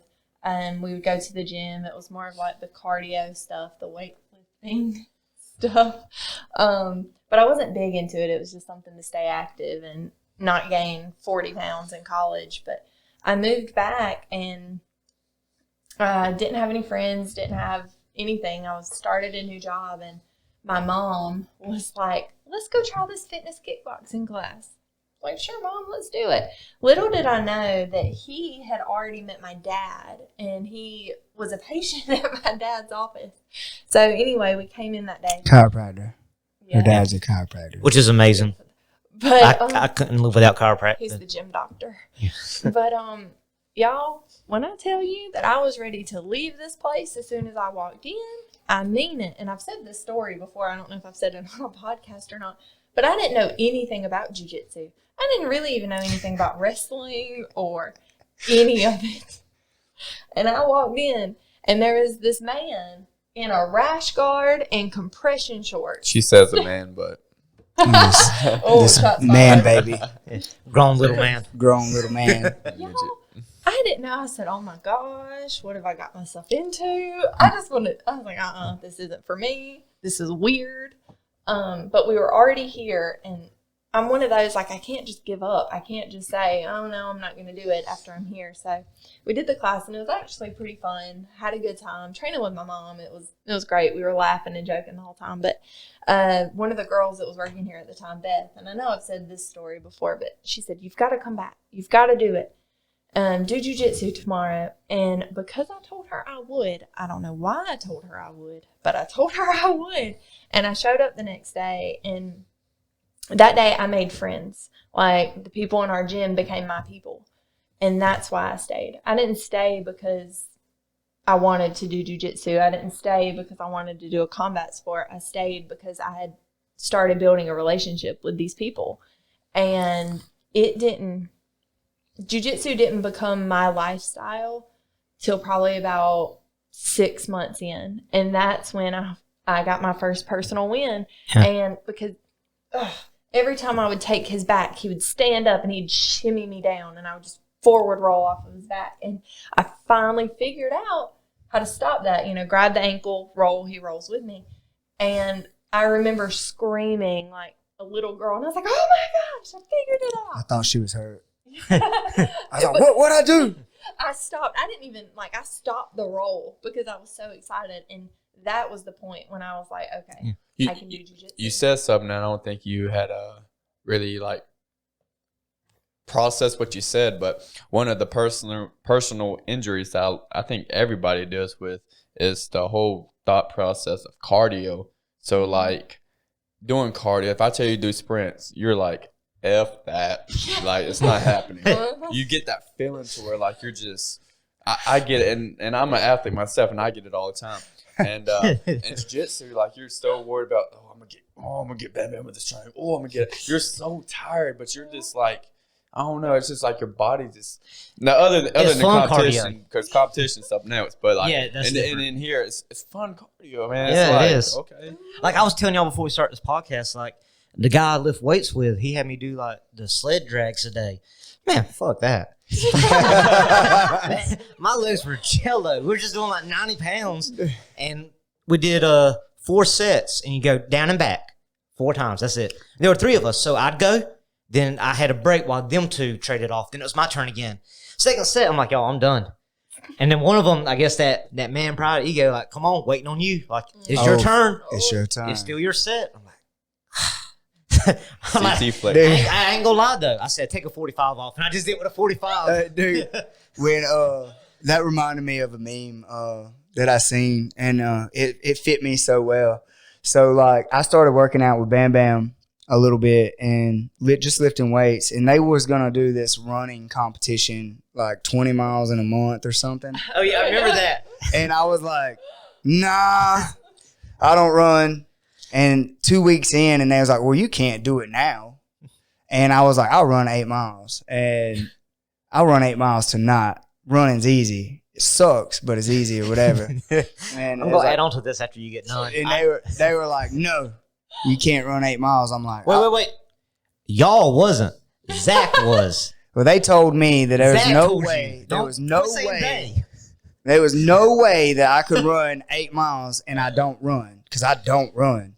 And the meme that I seen that reminded me of it is, it's like, through the whole pandemic, we couldn't train jiu-jitsu because we wasn't allowed to train jiu-jitsu or whatever.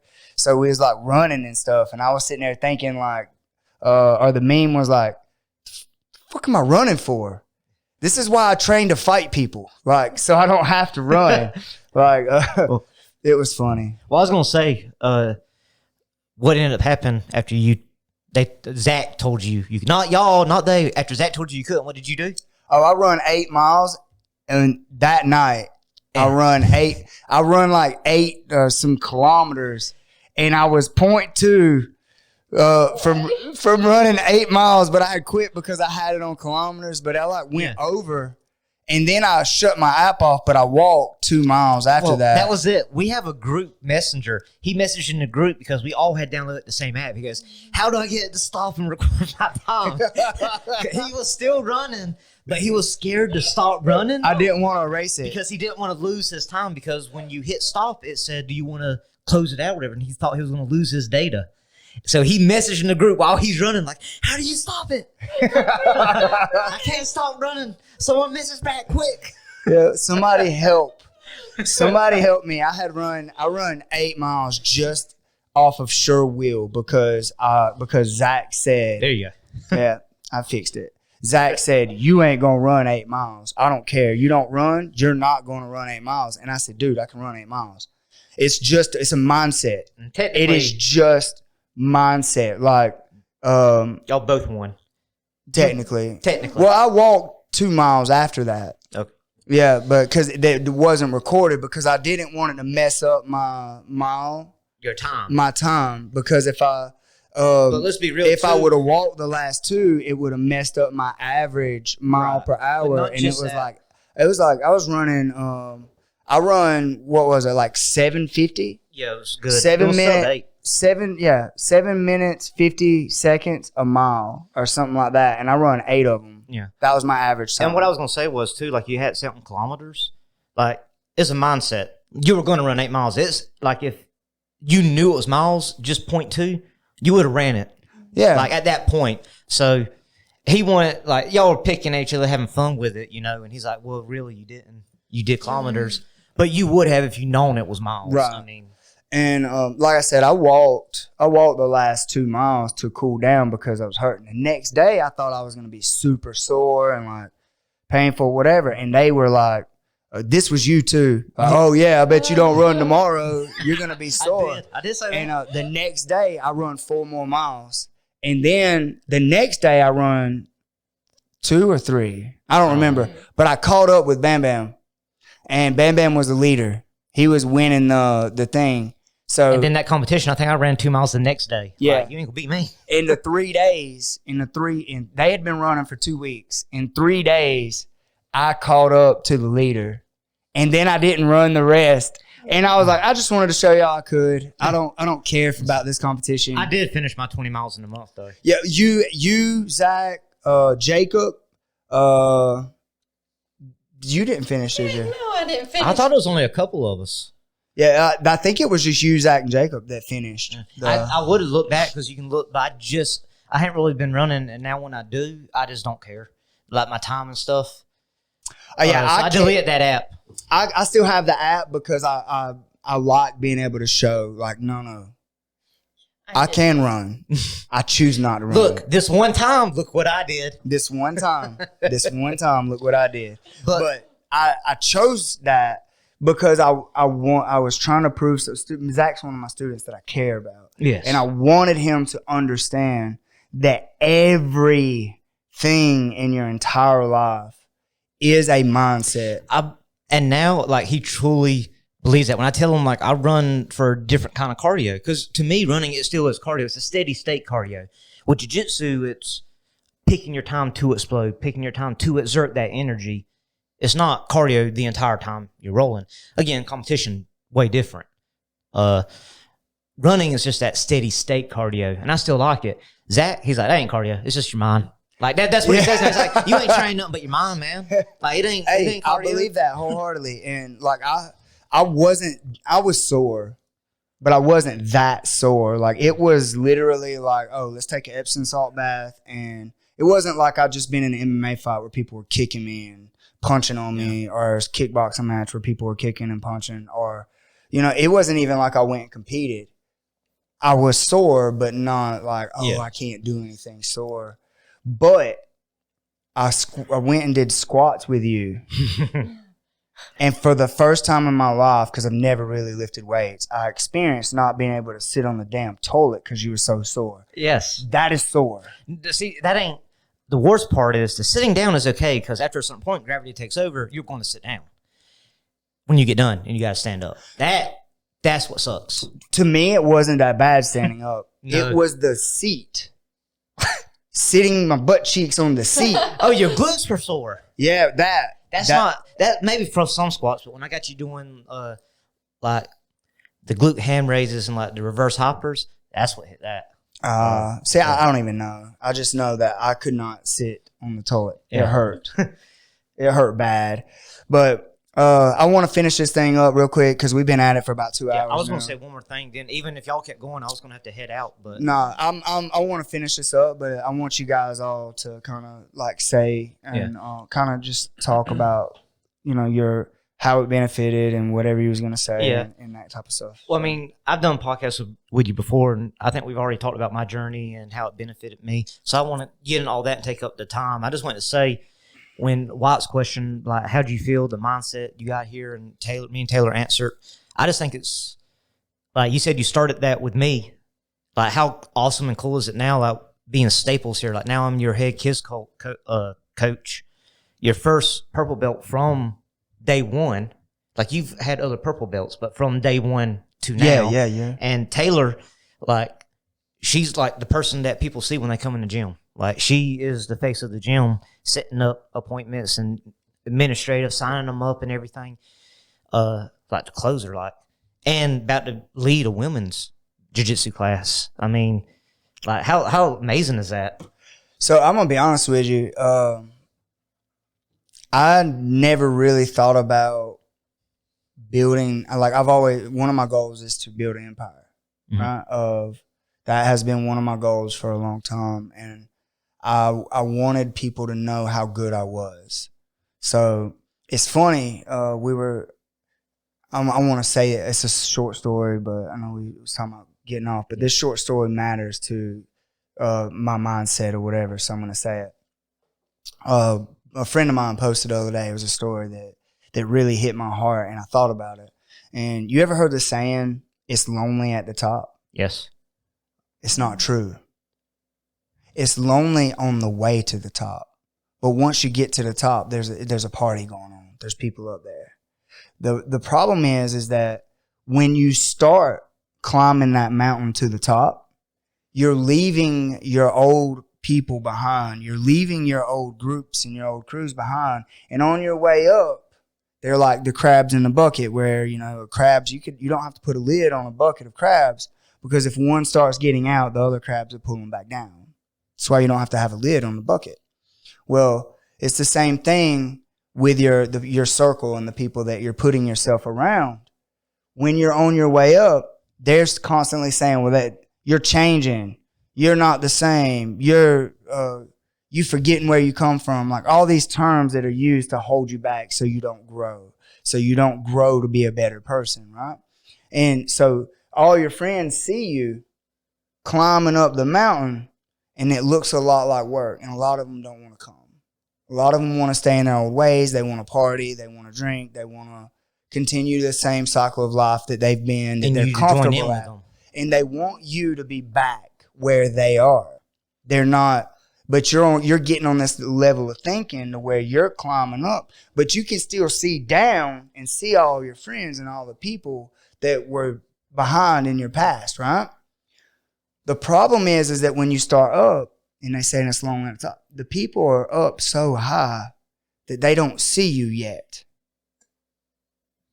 But when you're in that bean or wherever, in that coffee shop, reading a book every day, one of those people from the top see you. They look down and they say, oh man, they're such and such. Let's see what they're about.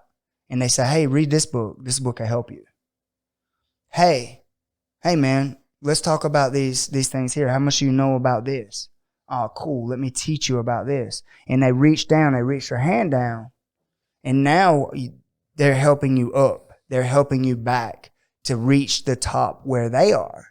And then there's that level of where all these guys are. Well, then there's another hill. A lot of these guys stay here. Now you got to climb again, and that climb is lonely as hell. But then when you get to the top of that next one, those people are going to see you and they're going to pick you up. The problem is that people find that success or that next plateau, that next platform, and they stop because, hey, I found people again. This is comfort. I'm constantly climbing because I measure my success through how much I can accomplish and how much of a difference I can make in the people around me. So I was about to say, I'm glad you said that, continuously climbing, because by that thought process, you'll never stop climbing. I'll never stop. Yeah. And I want to get to a level of success to build an empire to where I impact and influence everyone around me. Well, you started, sir, especially from what Wyatt was talking about earlier. Well, I didn't notice it had already started. Like, that's what I was saying is that I didn't notice until he pointed it out. Like, I really didn't notice that. I see it now that he pointed it out, and he pointed it out on the podcast. It was pretty cool. I see it now because the cultures and stuff and the things that I have brought, like, I do have you as a kid coach. I do have Taylor, who would have never in a million years done jiu-jitsu or anything, but the culture that I built has guided and helped her stay. It's guided and helped you stay. It took someone that was hard-nosed, that wanted to beat the shit out of everybody and show and prove himself to everybody and just hurt people. It showed him how to calm down and like say, hey, there's another way. It took that hard guy that grew up hard, that constantly fought tooth and nail for everything that he had, and say, hey, I don't have to do this. I don't have to hurt people or whatever you want to say to prove that I'm good at this. And it's working in competitions too. It's proven this past weekend.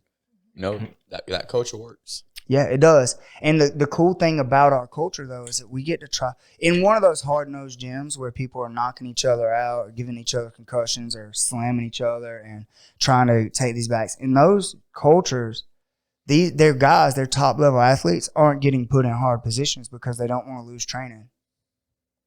So our guys that aren't maybe as hard-nosed or as athletic as some of those guys in those gyms, they're beating them out in competition because they have been in those hard positions and they have tried this stuff and they get out of them because they put themselves there.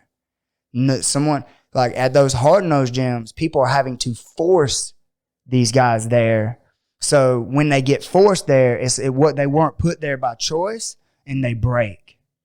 They break pretty easy. But when we choose to be in those hard places and fight out of them, when someone makes us go there, it's not that bad. Hell, I've been here before, you know. And so it's working on that level, and it's pretty cool to see these cultures play out.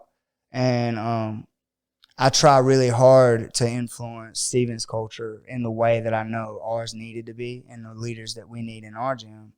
And I trained Wyatt. Like I spent hours and hours and hours and hours with Wyatt, teaching him to use his voice. And just telling him, like, dude, you can do this. Like, don't worry about, like, everybody has insecurities.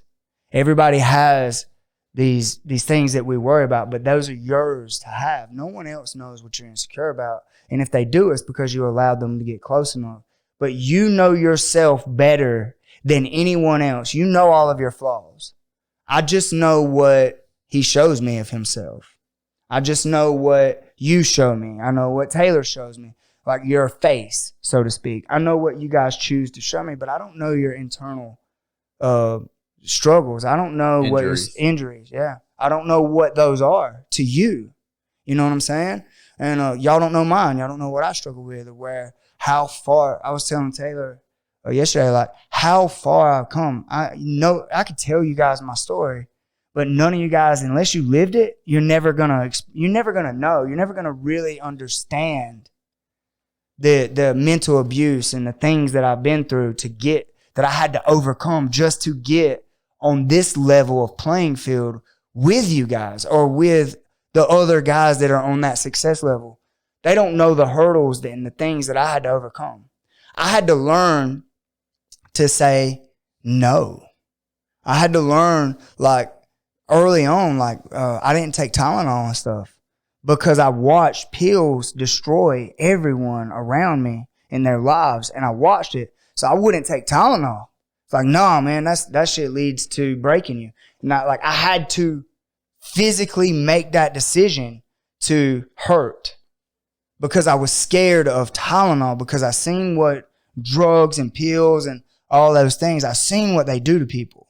So I had to overcome that environment. Then I had to overcome that and help be a leader for my baby brother to not be overcome by that environment. I had to help him get out. I had to help my cousins get out of that environment of having to go and fight to prove who you are and make your dad and your uncles respect you just because you were a fighter, you know, or like that's how you got respect. Oh, this feels good. My dad respects me because I can hurt this person, because I can hurt people. And I had to overcome that mentality to get where I'm at. And now thinking about it today, seeing how we're changing the sport and how we're changing people's thinking and what we're building, man, it feels really good. Like, it feels really, really good to know the influence and the things that I'm doing. I didn't really think about it like that until today. Like, I was actually kind of discouraged a little bit. I'm like, dang, man, when's everything gonna shake loose? Like, when are the things that I want? When am I gonna get these things that I'm wanting? I want to make an impact. I want to change everyone. Like, I wish like hell I could go back in the past and show people the BJJ that we have now, because I know I hurt a lot of people and run them off from the sport. Like, I know that I hurt people trying to prove that I was the best or prove that I was good. I know that I did. And I feel bad about it. It's almost like now I'm looking at it and going, dang, maybe I bullied people with my skill. Like, and run them off. And now I'm like, hey, come back. It's not the same. That's what I'm telling everybody. Like, when I'm like, come try it out. It's not the same. It's not the same thing. It's not what you remember if you tried it before. And it's really cool. And I'm excited to see where we go and how big we get from here and what we're doing and like what Steven's doing. Steven's on the same path, bro. Like, seeing what Wyatt's doing. Wyatt's on the same path. You know, like, to see what we're doing, it's pretty freaking cool, dude. I guess I ranted about that a little bit, but it's it really is eye-opening, kind of, and I'm grateful for everybody that's allowed me to be a part of their life and to get to do what we do, you know. Yeah. So, anyway, that was my rant.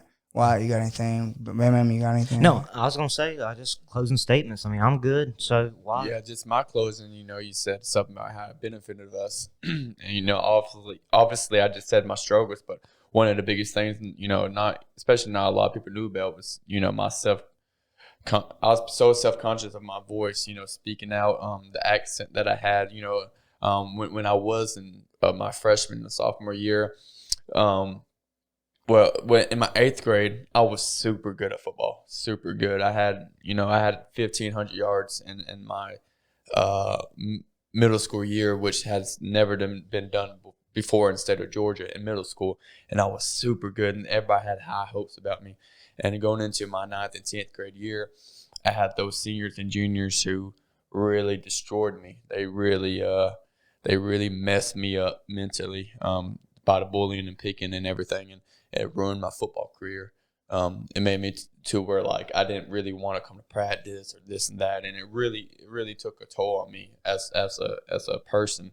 And you know, joining the gym after high school and everything, and realizing that my flaws can be taught, you know, that I can overcome this situation. As far as, like, when I did start coaching, I didn't want to speak out in front of parents. And when I did teach class, it was more like talking low, so like the parents couldn't hear me, or like this and that. And even, you know, like, I was like stutter or do certain things until where, like, maybe a kid would laugh and it would make me like, oh, what am I doing, you know? And it would limit the way I coach and my abilities in coaching, until now, like, you know, we always say you got to put yourself in uncomfortable situations to become comfortable, whether that's being put in someone having you in back mount or whatever, you know. I had to put myself in those situations out there on the mat to where, like, I had to coach and be loud, and over a period of time, like now, even today, like, I don't get that anymore. Like, I'm good. I can talk in front of people. I had to come on this broadcast and talk, like, by doing the number one thing I'm most self-conscious about, talking, speaking. And I'm on here, maybe 100 people or whatever is going to hear this. And so it's pretty cool, and I have you to thank for it. Appreciate that, man. Miss Taylor? Well, I guess for me, I was the opposite of you guys. I wasn't the fighter. I don't have the dog in me.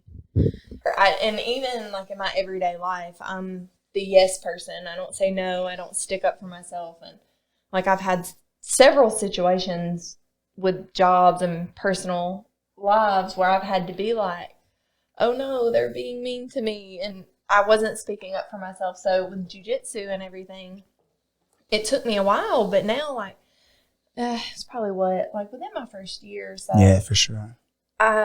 I went to work one day and something happened and I don't even remember what happened. And I stood there and I was like, no, this is the way that it is. You will listen to me or you don't need to pay me for this job anymore. And I remember coming home and I was like, oh, guess what I did? Because that was the first time that I had spoke up for myself. I was the one that they could just run over. And now like it has given me that, I guess that confidence to say, no, I'm worth more than this. I don't deserve to be treated this way. And so, like, even just, it's crazy how a sport translates so well into your life. Like how, like you guys talk about how you had to become tamed or not be a fighter and not be like the mean Jimmy but for me, I had to learn to be a little mean. And it's strange. And even sometimes I think about it, I'm like, oh, I'm getting mean. Like, Calm down, Taylor. You're getting too mean. Ben, what was your experience as far as that goes, like in your personal life? Personal life, You more confident? more confident. I carry myself with more confidence. I feel like, walk taller, but I wasn't like a fighter in y'all sense, like wrestler or a legit like cage fighter, nothing like that. It was more like the country fight, like I fight if we have to. Like, even though if I know you're gonna beat me, you're gonna still have to prove it. Like, there's that point. Like, gotcha. I'll take the ass beating, just so you know you're gonna have to fight if this keeps on. Right. But never like a legit fighter, just only if we had to. But I do feel like I carry myself with more confidence. And you were about to say something. My thought, I want to say something off what Taylor said, and now I lost it. Oh, my bad. You go ahead. Maybe it'll come back to me. It might, but we almost forgot. What do we ask every single podcast that we have a new guest on? Oh, I remember what I was going to say, and I remember what we asked. Okay. So talking about being mean, I'm more on the same line as Taylor than with you two. So you're talking about the mentality not having to have a mat enforcer now. But that's still, still growing. And there are times when someone does need to be calmed down. And there was a time where you used me as that mat enforcer. I never would have thought that. I never thought that I would be the mat enforcer. But there has been times, especially... There's still times, especially on Wednesdays when you're coaching in Perry, and Wednesday is my class. And like a new person comes in, like everyone that's in my class is my responsibility to make sure they don't get hurt. So even if I don't have to be a mat enforcer, you put Taylor on them. No, he just tells me to knee bar them. I have to be. I'm the first roll, regardless of who they are. Right. That way, I know how they roll. And then Taylor's turn; she can knee bar them.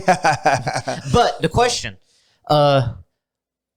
what was your first fight or most memorable fight? Most memorable fight that you've had, and explain it to us in detail. Yeah, like we could be there. Like, and you don't have to give us a time frame, so you can pretend like it was years and years and years and years ago, even if it was last year. I'm gonna be straight up with it. And my first fight, I can remember it. Well, it have to be the first / most memorable. The most memorable. It's actually the same because in high school I only had one, and this is that one, and it goes back to where like it was a group of people that was picking on me, right? So I never had a courage to fight them one-on-one because I knew it wouldn't be one-on-one, right? And so it was. I want to say it's my 10th grade year. It's either 10th or 11th. I'm pretty sure it was my 10th grade year. But we was on the football field, and we was on defense, and this one particular guy who would always pick on me. He would always pick on me, man. And it was one day I was, when you're out in the heat playing football, you're aggravated as it is. You don't want to be out in the damn heat in summer. You know what I'm saying? And so I was making plays, and he was like, "Oh, I can do that," or he was saying something along those lines. And I think when I walked by him to get water or whatever, he bumped me. But we're still like all on the football field. It's literally like 5 seconds after Coach blew the whistle, say get water. He bumped me or something like that. And I can just remember taking his face mask, shoving him into dirt, and I was trying to punch him on the helmet and stuff like that.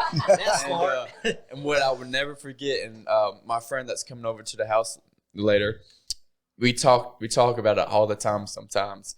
But I ripped his freaking helmet off. And when I tell you I was ready to punt this dude in the head, I tried to kick him with my cleats on in the head. He was on his like turtle position, and I went to kick. And this is probably, I would have made a 90-yard field goal with this kid. It missed his head about this much. This much. I would have killed him if it would have connected by this much, and I would never forget it. Like I would never forget. Was somebody pulling on your hips or something? Is that why you missed? Someone has pulled me by my my shoulder pads backwards, and that's why you missed. And that's why I missed. But he would be They dead. probably saved you a sentence in jail. Yes, but I will never forget it. And he never picked on me after that. And it's just so we're on the subject, I'll say real quick. His best friend, the other one who used to pick on me, and Jimmy kind of knows the story, but when we had the gym in Douglas, he reached out to me wanting some training, and I never forget him picking on me or anything like that. And so when he came in, it was like one competition night. I actually locked the door to TECT Center. And we was all in the cage, and we put in 10 rounds of sparring and stuff like that. And it was Brandon, and we're all boys. And I told them the story right before he walked in, and everybody was like, "Oh yeah!" And so the door was locked, and we just beat the crap out of this dude for like all night. So you greenlit someone when that goes completely against our culture, right? Completely. This But is before he bought in too. Yes, Before we start drinking the Kool-Aid. I'll tell you, it was very satisfying for me. I'll be honest with you. Because somebody take the keys away from Wyatt right now. Even at that point in time, this dude was still a dick. Like I was seeing, it's okay. yeah, it was completely okay just for this one night. So if you're listening, our coach did not apply for this one night. Oh man. It's like this one night I had to get my get back. This kid bullied the shit out of me in school. I had to show him what's up. My one question: why'd you decide to punt the guy's head? You had his helmet. Why Listen, not? when you're mad, you don't know. Like when you're that type of mad, like your body just does whatever it does. Oh, like them guys, I see red. Dude, like you can think you're thinking about the situation in your head, like what's going on, but your body's just moving like a robot. You're just and like when they pulled me back, like I couldn't like punch him. So when they was pulling me back, and so when my leg just went up, and I was just trying to kick the dude, and so he said 50 yards. I'm gonna kick this dude's head to the 5th row. But I'll never forget it. But I think that's a great way to end the podcast. Yeah, that's perfect. But anyway, guys, thank y'all so much for tuning in. I hope you enjoyed it. On this podcast, we kind of have a topic, but we always stray and we talk about our culture and talk about those types of things and everything. But it's real. This is as real as it get. We are just like this inside the gym. And I think that's what makes everything that we do so authentic. And that's what makes our gym culture so good is the fact that this is how we get down. This is how we handle things. This is how we talk. This is how we talk to one another. And we protect one another. When people are injured or whatever, we still making sure they're growing personally and that they're trying to reach their goals. That's TECT Talk with Miss Taylor. We got Bam Bam and Wyatt. Man, you guys have an amazing week. I hope we're going to start doing these and streaming these live.